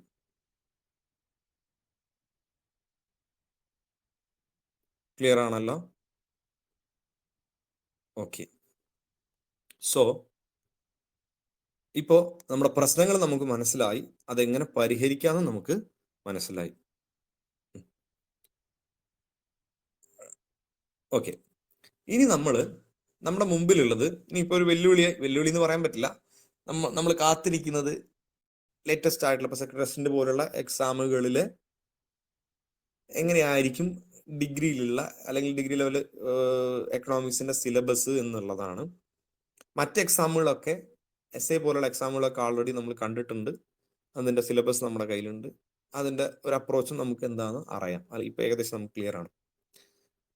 അപ്പോ നമ്മൾ എന്തായാലും ഒരു ഡിഗ്രി ലെവലിൽ ഒരു UPSC ലെവലിലുള്ള പ്രിപ്പറേഷനിലോട്ടാണ് കടക്കുന്നത്. ബേസിക് ആയിട്ട് അറിഞ്ഞിരിക്കേണ്ട ചില കാര്യങ്ങൾ, അതിന് സിലബസിൽ ഇല്ലെങ്കിൽ പോലും എന്താ പറയാ, നമുക്കൊരു ഹിസ്റ്റോറിക്കൽ കണക്ഷൻ ഉണ്ടെങ്കിൽ അല്ലെങ്കിൽ ഒരു കണക്ഷൻ വഴി ഒരു കൃത്യമായ ഒരു പാറ്റേണിൽ എക്കണോമിക്സ് പഠിക്കാൻ സഹായിക്കുന്ന ചില കാര്യങ്ങൾ അത് ഉൾപ്പെടുത്തിക്കൊണ്ടാണ് നമ്മളിപ്പോൾ പഠനം മുന്നോട്ട് പോകുന്നത്. അങ്ങനെയാണ് നമ്മൾ പഠിക്കാൻ ഉദ്ദേശിക്കുന്നത്. അപ്പൊ അതിന്റെ ആദ്യത്തെ ഘട്ടം എന്നുള്ള നിലയിൽ നമ്മൾ ഇന്ത്യൻ എക്കണോമിയെ കുറിച്ച് പഠിക്കാൻ പോവുകയാണ്. ഇന്ത്യൻ എക്കണോമി ബ്രിട്ടീഷ് കാലഘട്ടത്തിൽ എങ്ങനെയായിരുന്നു, അല്ലെങ്കിൽ അതിന്റെ കൊളോണിയൽ പീരീഡിലെ ഇന്ത്യൻ എക്കണോമിയുടെ അവസ്ഥ എന്താണ്, ഇന്ത്യക്ക് ഇൻഡിപെൻഡൻസ് കിട്ടുമ്പോൾ ഇന്ത്യയുടെ അവസ്ഥ എന്താണ് എന്നുള്ള ഭാഗത്തു നിന്നാണ് നമ്മൾ തുടങ്ങുന്നത്. Okay. Indian economy on the eve of independence എന്നുള്ള പേരിൽ NCERT-യിൽ ഒരു പാഠമുണ്ട്. അപ്പോൾ അതിലെ ചില ബേസിക് ആയിട്ടുള്ള കാര്യങ്ങൾ SCERT-യുമായി ബന്ധപ്പെട്ടിട്ടുള്ള ചില ഫാക്റ്റുകളും കൂടെ ഉൾപ്പെടുത്തിയിട്ട് ഇന്ത്യൻ എക്കണോമിയുടെ ഒരു എവല്യൂഷനിൽ നിന്ന് നമുക്ക് തുടങ്ങാം. ഓക്കെ. ഇന്ത്യൻ എക്കണോമിയുടെ ഒരു എവല്യൂഷനാണ് നമ്മൾ ആദ്യഘട്ടത്തിൽ പഠിക്കുന്നത്. ഓക്കെ. അപ്പൊ നമ്മൾ ചാപ്റ്ററിലോട്ട് കിടക്കുകയാണെങ്കിൽ നമ്മുടെ പോർഷനിലോട്ട് കിടക്കുകയാണ്. ഇന്ത്യൻ എക്കണോമിയെ കുറിച്ചാണ് നമ്മൾ പഠിക്കുന്നത്, ബ്രിട്ടീഷ് കാലഘട്ടത്തിലെ ഇന്ത്യൻ എക്കണോമിയെ കുറിച്ച്. ഓക്കെ. അപ്പൊ ബ്രിട്ടീഷുകാർ ഇന്ത്യ എങ്ങനെയാണ് മാറ്റിമറിച്ച് എന്നത് മനസ്സിലാവണമെങ്കിൽ നമ്മൾ ആദ്യം ബ്രിട്ടീഷുകാർ ഇവിടെ വരുന്നതിന് മുമ്പ് ഇന്ത്യൻ എക്കണോമിയുടെ അവസ്ഥ എന്താണ് നമ്മൾ മനസ്സിലാക്കണം. ബ്രിട്ടീഷുകാർ ഇന്ത്യയിൽ വരുന്നതിന് മുമ്പ് ഇന്ത്യയുടെ അവസ്ഥ എന്താ? നിങ്ങളുടെ അറിവിൽ എന്താ? ഇന്ത്യ എങ്ങനെയായിരുന്നു? ഇന്ത്യയിൽ ബ്രിട്ടീഷുകാർ വരുന്നതിന് മുമ്പ് ഇന്ത്യ ഭരിച്ചിരുന്ന ചക്രവർത്തിമാരാരാ? എംപറേഴ്സ് ആരായിരുന്നു? മുഗൾ എംപറർ ആണ് അല്ലെ? മുഗൾ എംപറേഴ്സ് ആണ്. മുഗൾ എംപറേഴ്സ് എന്ന് പറഞ്ഞാൽ ആ കാലത്ത് ലോകത്ത് തന്നെ ഏറ്റവും റിച്ച് ആയിട്ടുള്ള ഒരു രാജവംശമായിരുന്നു. ഓക്കെ. അത്യാവശ്യം പൈസയുള്ള രാജ്യമാണ്. അത്യാവശ്യം പൈസ എന്നല്ല, ലോകത്ത് തന്നെ ഏറ്റവും സമ്പന്നമായ രാജ്യങ്ങളിൽ ഒന്നായിരുന്നു ഇന്ത്യ. ഓക്കെ. അങ്ങനെ ചോദിച്ചു കഴിഞ്ഞാൽ എല്ലാവരും സമ്പന്നരാണോ എന്ന് ചോദിച്ചു കഴിഞ്ഞാൽ അല്ല. പക്ഷേ ഇന്ത്യ എന്ന് പറഞ്ഞു കഴിഞ്ഞാൽ ഒരു സ്വതന്ത്രമായ സമ്പദ്ഘടനയായിരുന്നു. ഇന്ത്യയിൽ ഉണ്ടായിരുന്നത്. അതായത് നമ്മുടെ ആവശ്യങ്ങൾക്ക് വേണ്ട കാര്യങ്ങൾ നമ്മൾ തന്നെ സ്വയം ഉൽപ്പാദിപ്പിച്ച് മറ്റാരെയും ഡിപ്പെൻഡ് ചെയ്യാതെ സ്വതന്ത്രമായി നിലനിന്നിരുന്ന ഒരു സമ്പദ്ഘടനയുള്ള രാജ്യമായിരുന്നു നമുക്കുണ്ടായിരുന്നത്. മാത്രമല്ല, വിദേശ രാജ്യങ്ങളുമായിട്ട് വലിയ രീതിയിലുള്ള കച്ചവട ബന്ധവും നമുക്കുണ്ട്. നമ്മൾ അതിന്റെ കഥകളൊക്കെ കേട്ടിട്ടുണ്ട്. ഇന്ത്യയിൽ നിന്നുള്ള പലവ്യഞ്ജന വസ്തുക്കൾ പോലുള്ള കാര്യങ്ങൾ നമ്മുടെ നാട്ടിൽ നിന്നും പോയിരുന്നു, അല്ലെ? അപ്പൊ അത്തരത്തിലൊരു സ്വതന്ത്രമായിട്ടുള്ള സമ്പദ് വ്യവസ്ഥയുള്ള രാജ്യമായിരുന്നു ഇന്ത്യ. ഇന്ത്യയിലെ ലോകത്തിലെ തന്നെ ഏറ്റവും പ്രധാനപ്പെട്ട അല്ലെങ്കിൽ ഏറ്റവും സമ്പന്നമായിട്ടുള്ള രാജ്യങ്ങളിൽ ഒന്ന്. ഇനി ഇന്ത്യയിലെ ഗ്രാമങ്ങളിലോട്ട് വന്നു കഴിഞ്ഞാൽ അവിടെയും സ്ഥിതി വ്യത്യസ്തമല്ല. ഇന്ത്യയിലെ ഗ്രാമങ്ങളെല്ലാം തന്നെ എന്തായിരുന്നു? സ്വതന്ത്രമായിട്ടുള്ള റിപ്പബ്ലിക്കുകളായിരുന്നു എന്ന് വേണമെങ്കിൽ നമുക്ക് പറയാം. ഓരോ ഗ്രാമങ്ങളും സ്വന്തം നാട്ടുകാരുടെ ഉൽപ്പാദിപ്പിക്കുന്ന സാധനങ്ങൾ പരസ്പരം വിനിമയം ചെയ്തു സാധനങ്ങളും സേവനങ്ങളും ഒക്കെ ഉപയോഗപ്പെടുത്തി സ്വതന്ത്രമായി നിലനിന്നിരുന്ന ഒരു റിപ്പബ്ലിക് സ്വഭാവമുള്ള പ്രദേശങ്ങളായിരുന്നു. അപ്പോൾ ഒരു സ്വയം പര്യാപ്തമായിട്ടുള്ള സമ്പദ് വ്യവസ്ഥ ഈ ഗ്രാമങ്ങളിലെല്ലാം തന്നെ ഉണ്ടായിരുന്നു. സെൽഫ് സസ്റ്റെയിൻ ആയിട്ടുള്ള ഒരു സൊസൈറ്റി ആയിരുന്നു ഇന്ത്യ സൊസൈറ്റി എന്ന് പറയുന്നത്. അപ്പോൾ മുഗൾ രാജാക്കന്മാരെ പോലെ വളരെ റിച്ച് ആയിട്ടുള്ള സമ്പന്നമായിട്ടുള്ള രാജവംശമുണ്ട്, വലിയ രീതിയിലുള്ള ഇന്റർനാഷണൽ ട്രേഡ് ഉണ്ട്, ഫോറിൻ ട്രേഡ് ഉണ്ട്. അതോടൊപ്പം തന്നെ സെൽഫ് സഫിഷ്യന്റ് ആയിട്ടുള്ള ഒരു എക്കണോമി ഉണ്ട്. ഇനി പ്രധാനപ്പെട്ട ജീവിതോപാധി എന്ന് പറയുന്നത് എന്ത് തന്നെയായിരുന്നു? കൃഷിയായിരുന്നു, അല്ലെ? അത് നമുക്കറിയാം. എന്നാൽ കൃഷിയോടൊപ്പം തന്നെ വ്യാവസായികമായിട്ടുള്ള ഉൽപ്പന്നങ്ങളെ ഉണ്ടാക്കിയിരുന്നു. പലതരത്തിലുള്ള വൈവിധ്യമാർന്ന വ്യാവസായിക ഉൽപ്പന്നങ്ങൾ ഉണ്ടായിരുന്നു. വ്യാവസായിക ഉൽപ്പന്നം എന്ന് പറഞ്ഞാൽ നമ്മൾ ഇന്ന് കാണുന്ന പോലെ വലിയ ഫാക്ടറി കെട്ടി അതിലുണ്ടാക്കുന്ന ഉൽപ്പന്നങ്ങൾ വിറ്റഴിക്കുന്ന പരിപാടിയല്ല. കാരണം അന്ന് വ്യവസായവൽക്കരണം ഒന്നും വന്നിട്ടില്ല, ഇൻഡസ്ട്രിയലൈസേഷൻ നടന്നിട്ടില്ല. പിന്നെ എന്താണ് വ്യവസായ ഉൽപ്പന്നം എന്ന് പറയുന്നത്? പ്രധാനമായിട്ടും കരകൗശല വസ്തുക്കൾ, വസ്ത്രങ്ങൾ, ഹാൻഡ് മെയ്ഡ് ആയിട്ടുള്ള കാര്യങ്ങൾ, പരുത്തി വസ്ത്രങ്ങൾ, പ്രധാനമായിട്ടും പരുത്തി. നമുക്കറിയാം പരുത്തിയുടെ ജന്മദേശമാണ് ഇന്ത്യ എന്ന് പറയുന്നത്. ഇന്ത്യയിൽ നിന്നുള്ള പരുത്തി കൊണ്ട് നിർമ്മിച്ച കോട്ടൺ വസ്ത്രങ്ങൾ ലോക പ്രശസ്തമാണ്. നമ്മൾ പഠിച്ചിട്ട് ഇൻഡസ് വാലി സിവിലൈസേഷന്റെ സമയത്ത് പോലും ഇന്ത്യയിൽ നിന്നുള്ള പരുത്തി വിദേശ രാജ്യങ്ങളിലോട്ട് പോയിരുന്നു. മെസപ്പൊട്ടോമിയുമായിട്ടൊക്കെ നമുക്ക് കച്ചവടം ഉണ്ടെന്ന് പഠിച്ചു. അപ്പോൾ ഇന്ത്യയിലെ പരുത്തി തുണി വ്യവസായം അല്ലെങ്കിൽ പട്ടുവസ്ത്രങ്ങളും അതേപോലെ തന്നെ കോട്ടൺ വസ്ത്രങ്ങളൊക്കെ ഇന്റർനാഷണൽ മാർക്കറ്റിൽ വലിയ ഡിമാൻഡുള്ള വസ്തുക്കളായിരുന്നു. അങ്ങനെയുള്ള വസ്തുക്കൾ, കരകൗശല വസ്തുക്കൾ, അമൂല്യമായിട്ടുള്ള രത്നങ്ങൾ, ലോഹം കൊണ്ട് നിർമ്മിച്ച വസ്തുക്കൾ, ഇതെല്ലാം തന്നെ ലോകത്തിന്റെ പല ഭാഗത്ത് വിറ്റഴിച്ചിരുന്നു, അല്ലെങ്കിൽ വലിയ ഡിമാൻഡ് ഉള്ളായിരുന്ന സാധനമായിരുന്നു ഇതൊക്കെ. ഇന്ത്യയിൽ നിന്നുള്ള ഈ വസ്തുക്കൾ, കരകൗശല വിദ്യയൊക്കെ നിങ്ങൾക്ക് നോക്കി അറിയാം. മുഗൾ രാജാക്കന്മാരുടെ കാലത്തൊക്കെ പണി കഴിപ്പിച്ച കെട്ടിടങ്ങൾ നിങ്ങൾ കണ്ടിട്ടില്ലേ? താജ്മഹൽ ആണെങ്കിലും അല്ലെങ്കിൽ റെഡ് ഫോർട്ട് ആണെങ്കിലും ഒക്കെ. അപ്പൊ അത്രയും കലാപരമായിട്ടും കരകൗശല രംഗത്തൊക്കെ വളരെ വൈദഗ്ധ്യമുള്ള ആളുകൾ ഉണ്ടായിരുന്ന ഒരു സമൂഹമാണ് ഇന്ത്യ എന്ന് പറയുന്നത്. പേർഷ്യൻ എംപയറിന്റെ ഒക്കെ തകർച്ച കാലത്ത് വന്ന ഒരുപാട് കലാകാരന്മാരും കരകൗശല വിദഗ്ധന്മാരൊക്കെ ഇന്ത്യയിൽ സെറ്റിലായി. അവരൊക്കെ മുഗൾ രാജാക്കന്മാർ നല്ല രീതിയിൽ പ്രോത്സാഹിപ്പിച്ചിരുന്നു. അപ്പൊ ഇത്തരത്തിലുള്ള വലിയൊരു എന്താ പറയാ വ്യാവസായ ഉൽപ്പന്നങ്ങൾ ഉണ്ടാക്കുകയൊക്കെ ചെയ്യുന്ന ഒരു രാജ്യം കൂടിയായിരുന്നു ഇന്ത്യ എന്ന് പറയുന്നത്. അപ്പൊ ഇന്ത്യയിൽ നിന്നുള്ള വ്യാവസായിക ഉൽപ്പന്നങ്ങളും നല്ല രീതിയിൽ പുറ രാജ്യങ്ങളിൽ വിറ്റുപോയിരുന്നു. ഓക്കെ, ഇങ്ങനെയുള്ള ഒരു അവസ്ഥയിലാണ് ബ്രിട്ടീഷുകാർ ഇന്ത്യയിലോട്ട് വരുന്നത്. ഓക്കെ, ബ്രിട്ടീഷുകാർ ഇന്ത്യയിലോട്ട് വന്ന് നമുക്കറിയാം ഇന്ത്യയിലെ നാട്ടുരാജാക്കന്മാരുമായിട്ട് ആദ്യഘട്ടത്തിൽ കച്ചവട ബന്ധം ഉണ്ടാക്കുന്നു. അത് കഴിഞ്ഞ് കച്ചവടത്തിൽ കുത്തക അവകാശം നേടിയെടുക്കുന്നതിന് വേണ്ടിയിട്ടുള്ള അവരുടെ പ്രവർത്തനങ്ങൾ, രാഷ്ട്രീയ ഇടപെടലുകൾ, പിന്നെ അതിനെ തുടർന്നുണ്ടായിട്ടുള്ള യുദ്ധങ്ങൾ. ആ യുദ്ധത്തിൽ വിജയം നേടിയതിനു ശേഷം അവര് ഈ ഭൂപ്രദേശത്തിന്റെ അധികാരം കൂടെ കൈവശപ്പെടുത്തും. നമ്മൾ പഠിച്ചിട്ടുണ്ട്, ഹിസ്റ്ററി പഠിക്കുന്ന സമയത്ത് നമ്മൾ പഠിക്കുന്നതാണ്. മൻസബ്സ് പോലെയുള്ള കാര്യങ്ങൾ നേടിയെടുക്കുന്നു, അല്ലെങ്കിൽ ഒരു പ്രദേശത്തെ ടാക്സ് കളക്ട് ചെയ്യാനുള്ള അധികാരം നേടിയെടുക്കുന്നു. പിന്നെ അവിടുത്തെ നവാബുമാരായിട്ട് അവർ മാറുന്നു. അങ്ങനെ ഭരണം കൂടെ പിടിച്ചെടുക്കുന്ന രീതിയിലോട്ട് വരുന്നു. പ്ലാസി യുദ്ധത്തിൽ മറ്റുമൊക്കെ ഒരു അധികാരത്തിന്റെ അടിത്തറ അവരിടുന്നു. ബംഗാൾ പോലുള്ള ഏറ്റവും സുപ്രധാനമായിട്ടുള്ള ഇന്ത്യയിലെ പ്രദേശം അവരുടെ കയ്യിൽ വരുന്നു. അങ്ങനെ പ്രധാനപ്പെട്ട ഭരണകർത്താക്കളായിട്ട് അവർ മാറുന്നു. അതിനുശേഷം എന്താ സംഭവിച്ചത്? അതിനുശേഷം പിന്നെ നമ്മൾ കാണുന്നത് അവർ ഇന്ത്യയിൽ നടപ്പാക്കിയിട്ടുള്ള ഭൂവുടമ സമ്പ്രദായങ്ങളാണ്, അല്ലെങ്കിൽ സെറ്റിൽമെന്റുകളാണ്. അവർ ഇവിടെ ഉണ്ടായിരുന്ന ഭൂവുടമ ബന്ധങ്ങൾ മൊത്തം മാറ്റി. സെറ്റിൽമെന്റുകൾ കൊണ്ട്, റവന്യൂ സെറ്റിൽമെന്റുകൾ, അവർക്ക് കൂടുതൽ ടാക്സ് പിരിച്ചെടുക്കുന്നതിന് വേണ്ടിയിട്ട്, അവരുടെ വരുമാനം വർദ്ധിപ്പിക്കുന്നതിന് വേണ്ടിയിട്ട് പലതരത്തിലുള്ള ടാക്സ് സെറ്റിൽമെന്റുകൾ കൊണ്ടുവന്നു. അല്ലെ, നമ്മൾ പഠിച്ചിട്ടുണ്ട്. SCRT നമ്മൾ പറഞ്ഞ ഏതൊക്കെയായിരുന്നു അവർ നടപ്പാക്കിയ പ്രധാനപ്പെട്ട 3 റവന്യൂ സെറ്റിൽമെന്റുകൾ? ജമീന്ദാരി, റയട്ട് വാരി, മഹൽ വാരി എന്നൊക്കെയുള്ള പേരിൽ നമ്മൾ പഠിച്ചിട്ടുണ്ട് അല്ലെ. ഇത്തരത്തിലുള്ള സെറ്റിൽമെന്റുകൾ അവർ നടത്തിയിരുന്നു. എന്താണ് ഇത് കാർഷിക മേഖല ഉണ്ടാക്കിയ പ്രത്യാഘാതം നമ്മൾ നോക്കണം. ബ്രിട്ടീഷുകാർ നടപ്പാക്കിയ റവന്യൂ സെറ്റിൽമെന്റുകൾ മൂലം കൃഷിയുടെ ഉൽപാദനത്തിൽ, അല്ലെങ്കിൽ കൃഷി ചെയ്യുന്ന ഭൂമിയുടെ കാര്യത്തിൽ വർധനവുണ്ടാക്കി. അതായത് കൂടുതൽ കൃഷി ചെയ്യാത്ത ഭൂപ്രദേശങ്ങളിൽ പോലും കൃഷി കൊണ്ടുവന്നു. പക്ഷെ കൃഷിയുടെ പ്രൊഡക്ടിവിറ്റി വളരെയധികം കുറഞ്ഞു. ആ പോയിന്റ് നമ്മൾ ഓർത്തിരിക്കണം. കാർഷിക ഉൽപാദന ക്ഷമത കുറഞ്ഞു. NCERT അത് അതേപടി പറയുന്നുണ്ട്. കൃഷി ചെയ്യുന്ന ഭൂപ്രദേശങ്ങൾ കൂടിയെങ്കിലും അതിന്റെ ക്ഷമത കുറഞ്ഞു.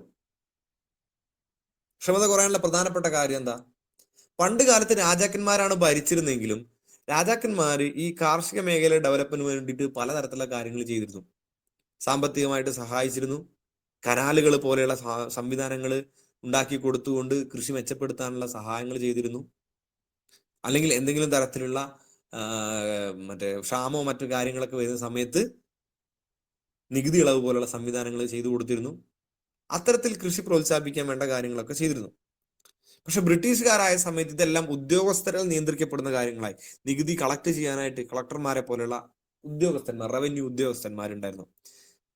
അവര് പറഞ്ഞ നിയമപ്രകാരമുള്ള നികുതി തുക അതേപടി വാങ്ങിയെടുക്കുക, നിർബന്ധിച്ച് ഫോഴ്സ്ഫുള്ളി അത് വാങ്ങിയെടുക്കുക എന്നുള്ളത് മാത്രമാണ് അവരുടെ ഡ്യൂട്ടി. അതിൽ ഇളവുകളും കാര്യങ്ങളും ഒന്നുമില്ല. അതൊരു ചുമതലപ്പെട്ട ഉദ്യോഗസ്ഥൻ അത് കൃത്യമായി ചെയ്തിരിക്കും. എന്നാൽ കൃഷി മെച്ചപ്പെടുത്തുന്നതിന് വേണ്ടി എന്തെങ്കിലും കാര്യങ്ങൾ ചെയ്യുന്നുണ്ടോ? ഇല്ല. കാരണം കൃഷിയുടെ ഉടമസ്ഥാവകാശം കൃത്യമായിട്ട് കർഷകരുടെ കയ്യിലായിരുന്നില്ല. ഇടനിലക്കാരായിട്ടുള്ള ജമീന്ദാർമാരെ പോലുള്ള ആളുകൾ ഉണ്ടായിരുന്നു. അപ്പൊ ജമീന്ദാർമാരുടെ കയ്യിൽ നിന്നും ഉയർന്ന നികുതി വാങ്ങുന്ന സമയത്ത് അവര് കൃഷിക്കാരുടെ കയ്യിൽ നിന്നും അതിന്റെ ഇരട്ടി തുക പിടിച്ചെടുക്കുന്ന പ്രശ്നം ഉണ്ടായി. ഓക്കെ. പിന്നെ പെർമനന്റ് സെറ്റിൽമെന്റ് പോലെയുള്ള സംവിധാനങ്ങൾ വഴി കാർഷിക മേഖലയെ മെച്ചപ്പെടുത്താനായിട്ടുള്ള ശ്രമമൊക്കെ ബ്രിട്ടീഷുകാർ നടത്തുന്നുണ്ട്. പക്ഷെ അത് വളരെ വലിയ രീതിയിൽ പരാജയപ്പെടും. എന്തായിരുന്നു പെർമനന്റ് സെറ്റിൽമെന്റ്? ഓർക്കുന്നുണ്ടോ? ജസ്റ്റ് ഒന്ന് പരാമർശിച്ചിട്ട് പോയ ഹിസ്റ്ററിയാണ്, എന്നാലും അതിന്റെ ഒരു റിയൽ സെൻസിൽ നിങ്ങൾക്ക് മനസ്സിലാവാൻ വേണ്ടിയിട്ടാണ്. നികുതി നിരക്ക് അവരങ്ങ് ഫിക്സ് ചെയ്തു. നികുതി നിരക്ക് ഫിക്സ് ചെയ്തു. എന്തിനു വേണ്ടിയിട്ട് അങ്ങനെ ഫിക്സ് ചെയ്യുന്നത്? 10 വർഷത്തേക്ക് നികുതി നിരക്ക് അങ്ങ് ഫിക്സ് ചെയ്തു. വർഷം ഒരു 500 രൂപ, വർഷം ഒരു 5000 രൂപ തന്നാൽ മതിയോ 10 ഏക്കർ ഭൂമിക്ക് എന്ന്? വെറുതെ, ഞാൻ സുമാർ വെറുതെ പറയുന്നതാണ്. അങ്ങനെ അങ്ങ് ഫിക്സ് ചെയ്തു 5000 രൂപ. അത് ബ്രിട്ടീഷുകാർ അങ്ങനെ ഫിക്സ് ചെയ്ത് ഒറ്റ ഉദ്ദേശത്തിന് വേണ്ടിയിട്ടാണ്. ജമീന്ദാർമാർക്ക് വിചാരിച്ചു കഴിഞ്ഞാൽ 5000 അല്ല 10000 ഉണ്ടാക്കാം. അതുവഴി അവർ കാർഷിക മേഖലയിലോട്ട് ആ 10000 ഉണ്ടാക്കുന്ന സമയത്ത് 5000 ഞങ്ങൾക്ക് തന്നിട്ട് ബാക്കി 5000 രൂപ കൃഷി മെച്ചപ്പെടുന്നതിന് വേണ്ടി ഉപയോഗിക്കും എന്നുള്ള ധാരണയിലാണ് 10 വർഷത്തേക്ക് റേറ്റ് മാറ്റാതെ ഫിക്സഡ് ആയിട്ട് കൊടുത്തത്. പക്ഷെ ജമീന്ദാർമാരുണ്ടോ കൃഷിഭൂമിയുടെ നല്ലതിന് വേണ്ടിയിട്ട് അല്ലെങ്കിൽ കൃഷിക്കാരുടെ മെച്ചത്തിന് വേണ്ടി എന്തെങ്കിലും ചെയ്യുന്നത്? ഇല്ല. അവരത്രയും തന്നെ കൊള്ള ലാഭം അവരുടെ കൈവശം സൂക്ഷിച്ചു എന്നല്ലാതെ കൃഷി മെച്ചപ്പെടുത്തുന്നതിന് വേണ്ടിയിട്ടൊന്നും കാര്യമായിട്ടുള്ള ഒരു കാര്യങ്ങളും ചെയ്തില്ല. പിന്നെയോ പഴയ അതേ ടെക്നോളജി തന്നെയാണ് കൃഷിയിൽ ഉപയോഗപ്പെടുത്തുന്നത്. ഒരു തരത്തിലുള്ള പുരോഗമനപരമായ മാറ്റങ്ങൾ അവിടെ ഉണ്ടായിരുന്നില്ല. അപ്പോൾ ബ്രിട്ടീഷുകാർ കൊണ്ടുവന്ന പെർമനന്റ് സെറ്റിൽമെന്റ് പോലുള്ള കാര്യങ്ങൾ പോലും പ്രാക്ടിക്കൽ ടേമിൽ വന്നപ്പോൾ ഒരു തരത്തിലുള്ള മാറ്റവും കാർഷിക മേഖല ഉണ്ടാക്കിയില്ല. അങ്ങനെ കാർഷിക മേഖലയുടെ ഉൽപാദനക്ഷമത വളരെ കുറഞ്ഞു. അഗ്രികൾച്ചർ പ്രൊഡക്ടിവിറ്റി കുറഞ്ഞു. പിന്നെ കൃത്യമായിട്ടുള്ള രാജാക്കന്മാരുടെ കാലത്ത് ഉണ്ടായിരുന്ന പോലെ ജലസേചന സംവിധാനങ്ങളോ സൗകര്യങ്ങളോ ഒന്നും കൊടുത്തില്ല. കാലാനുസൃതമായിട്ടുള്ള മാറ്റങ്ങളൊന്നും തന്നെ കൃഷി വന്നില്ല. രാസവളങ്ങളോ ഒന്നും തന്നെ അന്ന് ഉപയോഗിക്കുന്നില്ല. അങ്ങനെ കാർഷിക മേഖല വളരെയധികം മുരടിക്കുന്നതാണ് ബ്രിട്ടീഷ് കാലഘട്ടത്തിൽ നമ്മൾ കാണുന്നത്. ഓക്കെ. അപ്പൊ ബ്രിട്ടീഷുകാർ വരുന്നതിന് മുമ്പ് സമ്പന്നമായിട്ട് കാർഷിക സംസ്കാരം ഉണ്ടായിരുന്നു, വ്യവസായ സംസ്കാരം ഉണ്ടായിരുന്നു. ബ്രിട്ടീഷുകാർ വരുന്നു, അവരുടെ സെറ്റിൽമെന്റ് നിയമങ്ങൾ, പുതിയ ഭൂവുടമ സമ്പ്രദായങ്ങൾ, ഇത് കൃഷിയുടെ പ്രൊഡക്ടിവിറ്റി കുറയ്ക്കുന്നതായിട്ട് നമ്മൾ കാണുന്നു. ഇനി ഇതിന്റെ ഒപ്പം തന്നെ വേറൊരു കാര്യം ഇവിടെ സംഭവിക്കുന്നത്, അത് കൃഷിയുടെ വാണിജ്യവൽക്കരണമാണ്. കൊമേഴ്സ്യലൈസേഷൻ ഓഫ് അഗ്രികൾച്ചർ എന്ന് പറയും. എന്താണ് കൊമേഴ്സ്യലൈസേഷൻ ഓഫ് അഗ്രികൾച്ചർ എന്ന് പറഞ്ഞു കഴിഞ്ഞാൽ? ഒറ്റ കാര്യമുള്ളൂ, ഭക്ഷ്യവിളകൾക്ക് പകരം നാണ്യവിളകൾ പ്രോത്സാഹിപ്പിച്ചു. അത്രയും കാലം അരിയും ഗോതമ്പും കൃഷി ചെയ്തിരുന്ന ഇന്ത്യക്കാരായിട്ടുള്ള കർഷകരെടുത്ത് ബ്രിട്ടീഷുകാര് അവരുടെ വ്യവസായങ്ങൾക്ക് ആവശ്യമായിട്ടുള്ള അസംസ്കൃത വസ്തുക്കൾ, കൃഷിയിൽ നിന്നുള്ള അസംസ്കൃത വസ്തുക്കൾ ഉൽപ്പാദിപ്പിക്കാനായിട്ട് പ്രേരിപ്പിച്ചു. ക്യാഷ് ക്രോപ്പുകൾ, നാണ്യവിളകൾ എന്ന് പറയും, പരുത്തി, സുഗന്ധവ്യഞ്ജനങ്ങൾ, നീലം അല്ലെങ്കിൽ ഇൻഡിഗോ എന്നൊക്കെ പറയും, ഇത്തരത്തിലുള്ള സാധനങ്ങൾ കൃഷി ചെയ്യാൻ പ്രോത്സാഹിപ്പിച്ചു. തേയില പോലുള്ള കാര്യങ്ങൾ, കാപ്പി പോലുള്ള കാര്യങ്ങൾ, ഇതൊക്കെ യൂറോപ്യൻ മാർക്കറ്റുകളിൽ ഡിമാൻഡുള്ള സാധനങ്ങളായിരുന്നു. അപ്പൊ അത് ഇന്ത്യൻ കർഷകരെ കൊണ്ട് അത് നിർബന്ധമായിട്ട് കൃഷി ചെയ്യിപ്പിച്ചു. നമ്മൾ നീലം കർഷകരുടെ കലാപത്തിനെ കുറിച്ചൊക്കെ പഠിച്ചിട്ടുണ്ട് SCRT-യിൽ, അല്ലെ? കർഷകരുടെ ഏറ്റവും ഫലഭൂയിഷ്ഠമായുള്ള പ്രദേശത്ത് അവര് നിർബന്ധിച്ച് നീലം കൃഷി ചെയ്യിപ്പിച്ചു, അല്ലെ? യൂറോപ്പിന് വേണ്ടിയിട്ട്, യൂറോപ്യൻ മാർക്കറ്റിൽ നീലത്തിന് ഡിമാൻഡ് കൂടിയപ്പോൾ, ഇന്ത്യക്ക് ഡിമാൻഡ് കൂടിയപ്പോൾ കൃഷി ചെയ്യിപ്പിച്ചു എന്ന് പറഞ്ഞു. അപ്പൊ അത്തരത്തിൽ നാണ്യവിളകളിലോട്ട് മാറ്റി, ഭക്ഷ്യവിളകളിൽ നിന്ന് മാറി നാണ്യവിളകളിലോട്ട് നിക്ഷേപിക്കാൻ പറഞ്ഞു. ഓക്കെ, അതിനുവേണ്ടി താൽക്കാലികമായിട്ടുള്ള സഹായങ്ങളെ കൊടുത്തു എന്നല്ലാതെ അവിടെ എന്തെങ്കിലും ഒരു അപ്ഗ്രഡേഷനോ അതിന്റെ ട്രെയിനിങ്ങോ കാര്യങ്ങളോ ഒന്നും തന്നെ കൊടുക്കുന്നില്ല. അങ്ങനെ വന്ന സമയത്ത് കൊമേഴ്സ്യലൈസേഷൻ വന്നപ്പോൾ എന്ത് സംഭവിച്ചു? അത്രയും കാലം ഇന്ത്യൻകാരായിട്ടുള്ള കർഷകർ അവരുണ്ടാക്കിയ ഉൽപ്പന്നങ്ങൾ അവരുടെ ഗ്രാമങ്ങളിൽ വിറ്റഴിച്ച് അതിൽ നിന്ന് കിട്ടുന്ന വരുമാനം കൊണ്ട് ജീവിച്ചു പോകുന്ന ആളുകളായിരുന്നു. ഇന്ന് അവർ കൃഷി ചെയ്യുന്നത് അവരുടെ ഗ്രാമത്തിന് വേണ്ടിയല്ല, ബ്രിട്ടീഷുകാർ പറഞ്ഞിട്ട് യൂറോപ്പിലെ മാർക്കറ്റിന് വേണ്ടിയിട്ടാണ്, അല്ലെ? വിപണിക്ക് വേണ്ടി കൃഷി ചെയ്യാൻ തുടങ്ങുകയാണ്. അത്രയും കാലം സ്വന്തം ഗ്രാമത്തിന് വേണ്ടി കൃഷി ചെയ്തിരുന്ന കർഷകൻ പിന്നീട് മാർക്കറ്റിന് വേണ്ടി, വിപണിക്ക് വേണ്ടി കൃഷി ചെയ്യാണ്. അപ്പൊ വിപണിയിൽ ഉണ്ടാകുന്ന ഫ്ലക്ച്വേഷൻസ് അവനെ ബാധിക്കാൻ തുടങ്ങി. എവിടെയാ? യൂറോപ്യൻ വിപണിയിൽ എന്തെങ്കിലും സംഭവിച്ചു കഴിഞ്ഞാൽ ഇവിടെ വിലയിടിയും. അങ്ങനെ വില്ലേജുകളുടെ ഒരു സെൽഫ് സഫിഷ്യൻസി എന്ന് പറയുന്ന സംവിധാനം അവിടെ അവസാനിക്കുകയാണ്. സ്വയം പര്യാപ്തമായിരുന്ന വില്ലേജുകൾ, ഗ്രാമങ്ങൾ അവിടെ അവസാനിക്കുകയാണ്. അതോടൊപ്പം തന്നെ നമ്മൾ മുമ്പ് പറഞ്ഞതുപോലെ കരകൗശല വിദഗ്ധന്മാർക്കൊക്കെ ഉണ്ടായിരുന്ന പ്രാധാന്യം നഷ്ടപ്പെടുകയാണ്. അതിനൊരു കാരണം ഈ കലാകാരന്മാർക്കും കരകൗശല വിദഗ്ധന്മാർക്കൊക്കെ പണ്ട് രാജാക്കന്മാർ കൊടുത്തിരുന്ന പോലെ സഹായങ്ങളോ പ്രോത്സാഹനങ്ങളോ ഒന്നും ബ്രിട്ടീഷുകാർ കൊടുക്കുന്നില്ല. അവരിവിടെ ഭരിച്ച് രാജാക്കന്മാരെ പോലെ വാഴാൻ വന്നവരല്ലല്ലോ, അവർ നമ്മളെ ഊറ്റിയെടുക്കാൻ വേണ്ടി വന്നവരാ, അല്ലെ? നമ്മൾ പണ്ടത്തെ രാജാക്കന്മാരുടെയൊക്കെ കഥകൾ വായിക്കുമ്പോൾ പറഞ്ഞിട്ടുണ്ട്, അവരുടെയൊക്കെ സദസ്സുകളിൽ കലാകാരന്മാരുണ്ടാവും, അല്ലെ? കവികൾ, എഴുത്തുകാര്, ചിത്രകാരന്മാരൊക്കെ അവരെ കൊട്ടാരത്തിൽ താമസിപ്പിക്കും, അവർക്ക് വേണ്ട സൗകര്യങ്ങൾ ചെയ്തു കൊടുക്കും, അല്ലെ? സമ്പത്ത് അവർക്ക് കൊടുക്കും, വീടും സാധനങ്ങളൊക്കെ കൊടുക്കും, അല്ലെ? അപ്പൊ പണക്കിഴിയൊക്കെ കൊടുക്കുക. യെസ്, അങ്ങനത്തെ പരിപാടി ഉണ്ടായിരുന്നു. ബ്രിട്ടീഷുകാർ വന്നപ്പോ ഇതൊക്കെ പറഞ്ഞു, ഇവിടുന്ന് ഇറങ്ങി സ്ഥലം വിട്ടോളം പറഞ്ഞു, അല്ലെ? ജീവിക്കണം എന്നുണ്ടെങ്കിൽ മറ്റേ എന്താ പറയാ, അധ്വാനിച്ചോളം പറഞ്ഞു. അതായത് അത്തരത്തിലുള്ള ഒരു പ്രോത്സാഹനമില്ല. അപ്പൊ അതോടുകൂടി ഇവരെല്ലാം തന്നെ തിരിച്ച് ഗ്രാമങ്ങളിലോട്ട് മടങ്ങുകയാണ്. കരകൗശല വിദഗ്ധന്മാര് അവരിവിടെ വന്ന് പിന്നെ കൃഷിപ്പണിയിൽ ഏർപ്പെടുകയാണ്. ആൾറെഡി തകർന്നു നടക്കുന്ന കൃഷിപ്പണി. അപ്പൊ അതിന്റെ പ്രൊഡക്ടിവിറ്റി വീണ്ടും കുറയാണ്. ഇനി മറ്റൊരു വശം കൂടി ഉണ്ട്, നമുക്ക് അടുത്ത ഭാഗത്ത് പറയാം, അതിന്റെ വ്യവസായ മേഖല എങ്ങനെയാണ് തകർന്നെന്നുള്ളത്.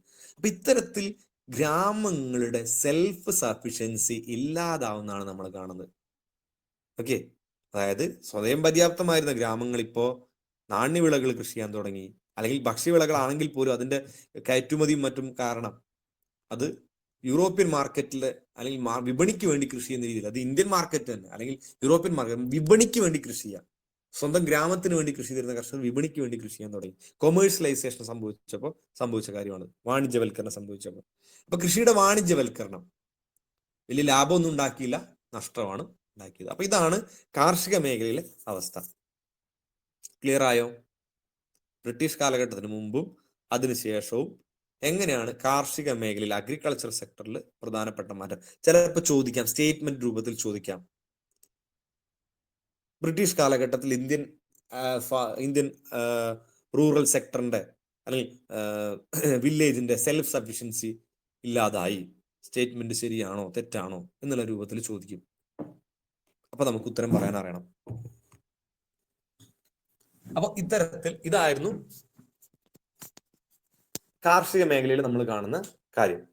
ഇനി വ്യാവസായിക മേഖലയിലോട്ട് വന്നു കഴിഞ്ഞാൽ നമ്മൾ പറഞ്ഞിരുന്നു, പണ്ട് കാലത്ത് നിരവധി വ്യാവസായിക ഉൽപ്പന്നങ്ങൾ ഉൽപ്പാദിപ്പിച്ചിരുന്ന, അത് കയറ്റുമതി ചെയ്തിരുന്ന ഒരു രാജ്യമായിരുന്നു ഇന്ത്യ. പക്ഷെ പിന്നീട് ബ്രിട്ടീഷുകാരുടെ വരവോടുകൂടി അതില്ലാതാവുന്നതാണ് നമ്മൾ കണ്ടത്. പണ്ട് കാലത്തൊക്കെ ലോകത്തിന്റെ വർക്ക്ഷോപ്പ് എന്നാണ് ഇന്ത്യ അറിയപ്പെട്ടിരുന്നത്.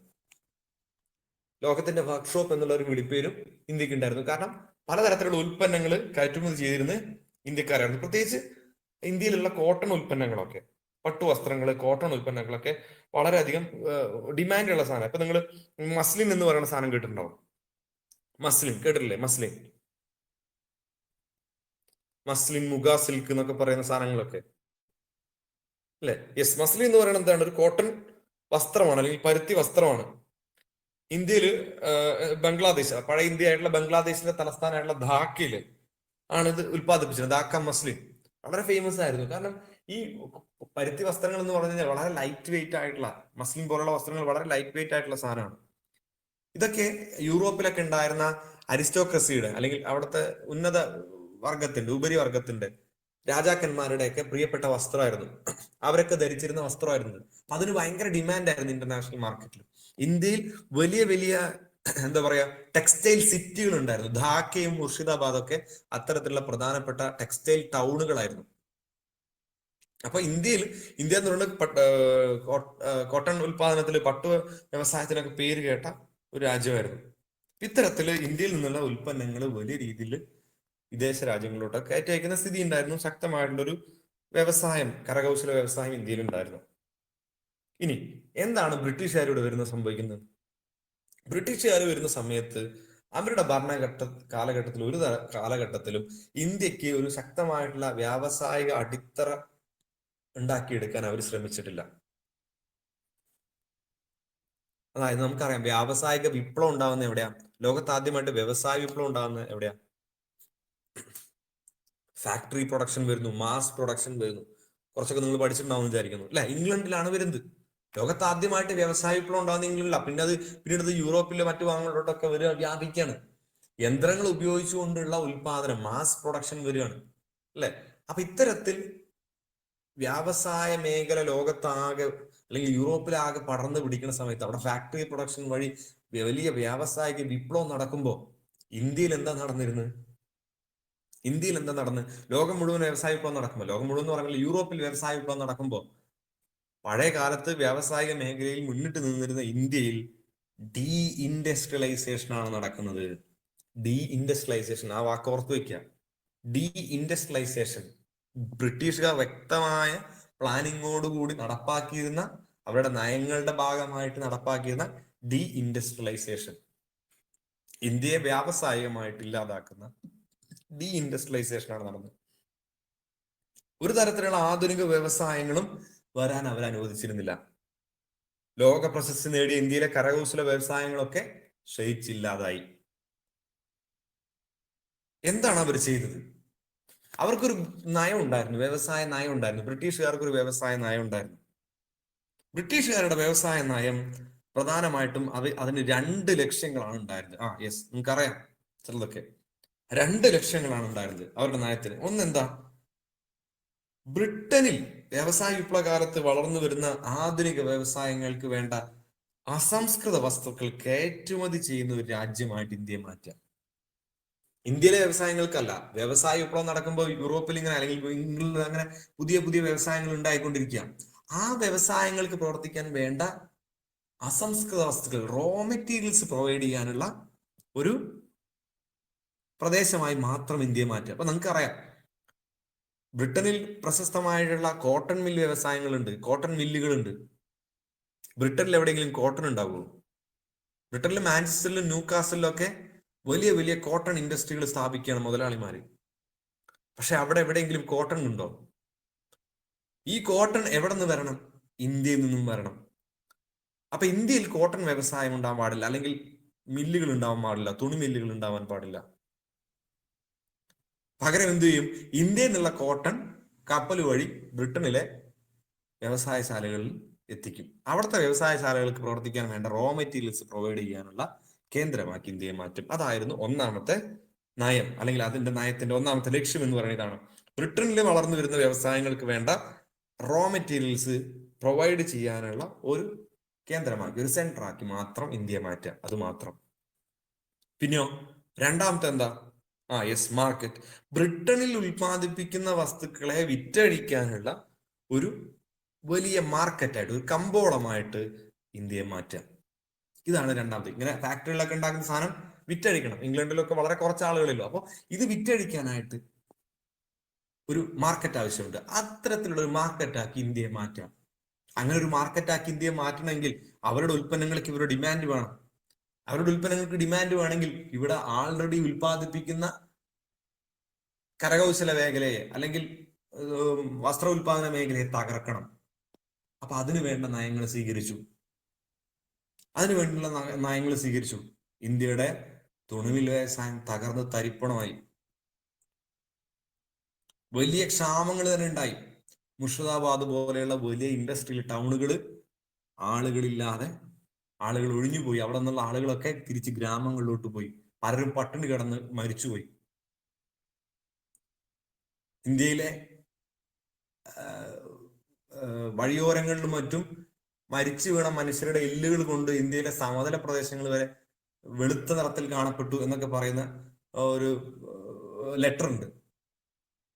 ബ്രിട്ടീഷുകാരൻ തന്നെ എഴുതിയ ലെറ്ററാണത്. അത്രത്തോളം വലിയ ക്ഷാമമൊക്കെ ഉണ്ടാകും. വില്യം ബെന്റിക് മറന്നുപോയ വില്യം ബെന്റിക് എഴുതിയ ലെറ്ററിനകത്ത് പറയുന്നുണ്ട്. SRTക്കകത്തല്ലേ പറയുന്നത്. അത്രത്തോളം അതൊരു ഉപമ പോലെ പറയുന്നതല്ല. അത്രയും മനുഷ്യര് മരിച്ചു വീണിട്ടുണ്ട്. കാരണം ഒരു കാലത്ത് അവരാരും പട്ടിണിപ്പാവങ്ങളൊന്നും ആയിരുന്നില്ല. പണ്ട് വ്യവസായം ചെയ്തിരുന്ന, നല്ല രീതിയിൽ ജീവിച്ചിരുന്ന മനുഷ്യരാ. ബ്രിട്ടന്റെ ഈ വ്യവസായ നയം കാരണം വ്യവസായ മേഖല തകർന്നപ്പോ തിരിച്ച് ഗ്രാമങ്ങളിലോട്ട് വന്ന് കൃഷി ചെയ്യും. അവിടെ ചെന്നപ്പോ ആൾറെഡി തകർന്നിരിക്കുന്ന കൃഷി ചെയ്യാനായിട്ട് വീണ്ടും ആളുകൾ വന്നത് കാരണം അവിടുത്തെ പ്രൊഡക്ടിവിറ്റി വളരെയധികം കുറയും. അങ്ങനെ അവസാനം പട്ടിണിയാവുകയും ചെയ്ത് പട്ടിണി കിടന്നും എല്ലും തോലുമായിട്ട് മരിച്ച ലക്ഷക്കണക്കിന് മനുഷ്യർ ഇന്ത്യയിലുണ്ട്. ഇത് ബ്രിട്ടീഷുകാരുടെ വ്യവസായ നയത്തിന്റെ ഭാഗമായിട്ട് സംഭവിച്ചാണ്. അപ്പോൾ വ്യവസായ നയത്തിന് 2 ലക്ഷ്യങ്ങൾ ഉണ്ടായിരുന്നു. ഒന്ന്, ആധുനിക വ്യവസായത്തിന്റെ അല്ലെങ്കിൽ ബ്രിട്ടനിലുണ്ടായിരുന്ന ആധുനിക വ്യവസായങ്ങളുടെ റോ മെറ്റീരിയൽസ് പ്രൊവൈഡ് ചെയ്യാനുള്ള ഒരു കേന്ദ്രമാക്കി ഇന്ത്യയെ മാറ്റുക. അതോടൊപ്പം തന്നെ അവരുടെ ഉൽപ്പന്നങ്ങൾ വിറ്റഴിക്കാനുള്ള ഒരു സെന്ററാക്കിയും ഇന്ത്യയെ മാറ്റുക. ഇതായിരുന്നു അവരുടെ നയം. ഇമ്പോർട്ടന്റ് ആണ്. ഓക്കെ, ഇനി കുറച്ച് കഴിഞ്ഞപ്പോൾ എന്താ സംഭവിക്കുന്നത്? നമ്മൾ ഇമ്പീരിയലിസം എന്നുള്ള സ്റ്റേജിലോട്ടൊക്കെ വരുന്ന സമയത്ത് നമ്മൾ കാണാൻ പറ്റും. നമ്മൾ കോളനൈസേഷൻ കഴിഞ്ഞ് ഇമ്പീരിയലിസം ഒക്കെ ഹിസ്റ്ററി പഠിക്കുന്ന സമയത്ത് പഠിച്ചിട്ടുണ്ടായിരിക്കും. ഇമ്പീരിയലിസം എന്നുള്ള അവസ്ഥ വരുമ്പോൾ മൂലധന കയറ്റുമതിയൊക്കെ സംഭവിക്കുന്നുണ്ട്. ഒന്നുമില്ല, കുറച്ച് കഴിയുമ്പോൾ ബ്രിട്ടീഷുകാർ ഇന്ത്യയിൽ വ്യവസായങ്ങൾ പതുക്കെ തുടങ്ങുന്നുണ്ട്. അവിടെ തൊഴിൽ സമരങ്ങളൊക്കെ കൂടിയപ്പോ, യൂറോപ്പിൽ വലിയ തൊഴിൽ സമരങ്ങളും സോഷ്യലിസ്റ്റ് പ്രസ്ഥാനങ്ങളും തൊഴിലാളി പ്രസ്ഥാനങ്ങളൊക്കെ ഉണ്ടാകുന്ന സമയത്ത് കൂലി കൂട്ടി ചോദിച്ചു, അങ്ങനെ ബുദ്ധിമുട്ടുകളൊക്കെ ഉണ്ടായപ്പോ വളരെ ചീപ്പായിട്ട് പ്രൊഡ്യൂസ് ചെയ്യാം എന്നുള്ള ഉദ്ദേശത്തിൽ അവിടെയുള്ള വ്യവസായങ്ങളുമായിട്ട് അവർ ഇന്ത്യയിലോട്ട് വരുന്നുണ്ട്.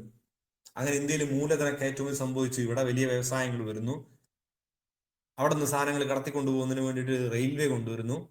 അങ്ങനെ വലിയ മൂലധന കയറ്റുമതി ഇന്ത്യയിൽ നടക്കുന്നുണ്ട്. ഓക്കെ, അപ്പൊ ഇന്ത്യയിൽ പതുക്കെ പതുക്കെ ഒരു 19ാം നൂറ്റാണ്ടിന്റെ 2ാം പകുതി ആയപ്പോഴേക്കും ആധുനിക വ്യവസായങ്ങളൊക്കെ പതുക്കെ പതുക്കെ വരാൻ തുടങ്ങി. തുണിമിൽ വ്യവസായങ്ങളും പഞ്ചസാര വ്യവസായങ്ങളും അത്തരത്തിലുള്ള ചെറിയ ചെറിയ വ്യവസായശാലകൾ തുടങ്ങി. ഓക്കെ, പക്ഷെ അപ്പോഴും തന്നെ ക്യാപിറ്റൽ ഗുഡ്സ് ഇൻഡസ്ട്രി ഉണ്ടായിരുന്നില്ല, അല്ലെങ്കിൽ മൂലധന ചരക്ക് വ്യവസായങ്ങൾ എന്ന് പറയും. അതായത് ഒരു വ്യവസായം തുടങ്ങണമെങ്കിൽ ആവശ്യമായിട്ടുള്ള യന്ത്രങ്ങൾ ഉൽപ്പാദിപ്പിക്കുന്ന, അതിന്റെ സാമഗ്രികൾ ഉൽപ്പാദിപ്പിക്കുന്ന വ്യവസായങ്ങൾ അവർ ഒരിക്കലും ഇവിടെ തുടങ്ങില്ല. കാരണം അങ്ങനെ തുടങ്ങിക്കഴിഞ്ഞാൽ അത് ഇന്ത്യക്കാർക്കും കൂടെ തുടങ്ങാൻ പറ്റുന്ന രീതിയിലുള്ള ഒരു വ്യവസായം കാര്യമായിട്ട് വ്യവസായ മേഖല മാറും. ബ്രിട്ടീഷുകാരെ പൂർണ്ണമായും ആശ്രയിച്ചുകൊണ്ടും മാത്രം നിലനിൽക്കാൻ പറ്റുന്ന വ്യവസായ മേഖല ഇവിടെ ഉണ്ടാക്കുന്ന ഉദ്ദേശത്തിലാണ് അത്തരത്തിലുള്ള മൂലധന വ്യവസായങ്ങൾ അല്ലെങ്കിൽ മൂലധന ചരക്ക് വ്യവസായങ്ങൾ, ക്യാപിറ്റൽ ഗുഡ്സ് ഇൻഡസ്ട്രികൾ ഒന്നും തന്നെ അവർ പ്രൊമോട്ട് ചെയ്തിരുന്നില്ല. അവർക്ക് സാമ്പത്തികമായിട്ട് വരുമാനം നേടിക്കൊടുക്കുന്ന തരത്തിലുള്ള വളരെ ലിമിറ്റഡ് ആയിട്ടുള്ള ചില മേഖലകളിൽ മാത്രമുള്ള വ്യവസായശാലകൾ മാത്രമാണ് അവർ ഇന്ത്യയിൽ തുടങ്ങിയിരുന്നുള്ളൂ. അതുകൊണ്ടാണ് നമുക്കറിയാം, നമ്മൾ ഫസ്റ്റ് 5 ഇയർ പ്ലാനും സെക്കൻഡ് 5 ഇയർ പ്ലാനൊക്കെ നടക്കുന്ന സമയത്ത് നമ്മൾ പറയുന്നുണ്ട്, സെക്കൻഡ് 5 ഇയർ പ്ലാനൊക്കെ ആയപ്പോഴും മൂലധന അല്ലെങ്കിൽ ഘന വ്യവസായങ്ങളാണ് സ്ഥാപിക്കുന്നത്. മൂലധന വ്യവസായങ്ങളാണ്, ക്യാപിറ്റൽ ഗുഡ്സ് ഇൻഡസ്ട്രിയാണ് നെഹ്റു ഒക്കെ ആദ്യഘട്ടത്തിൽ ഇന്ത്യയിൽ തുടങ്ങുന്നത്. സ്റ്റീൽ ഇൻഡസ്ട്രികളാണ് തുടങ്ങുന്നത്. കാരണം സ്റ്റീൽ ഇൻഡസ്ട്രി ഉണ്ടെങ്കിലേ മറ്റു മിഷനറീസും കാര്യങ്ങളും പ്രൊഡ്യൂസ് ചെയ്യാനൊക്കെ പറ്റുള്ളൂ, വ്യവസായം ഉണ്ടാകാൻ പറ്റുള്ളൂ. അപ്പൊ കാരണം ബ്രിട്ടീഷുകാർ അത്രയും കാലം അത് പ്രോത്സാഹിപ്പിക്കുന്നില്ല.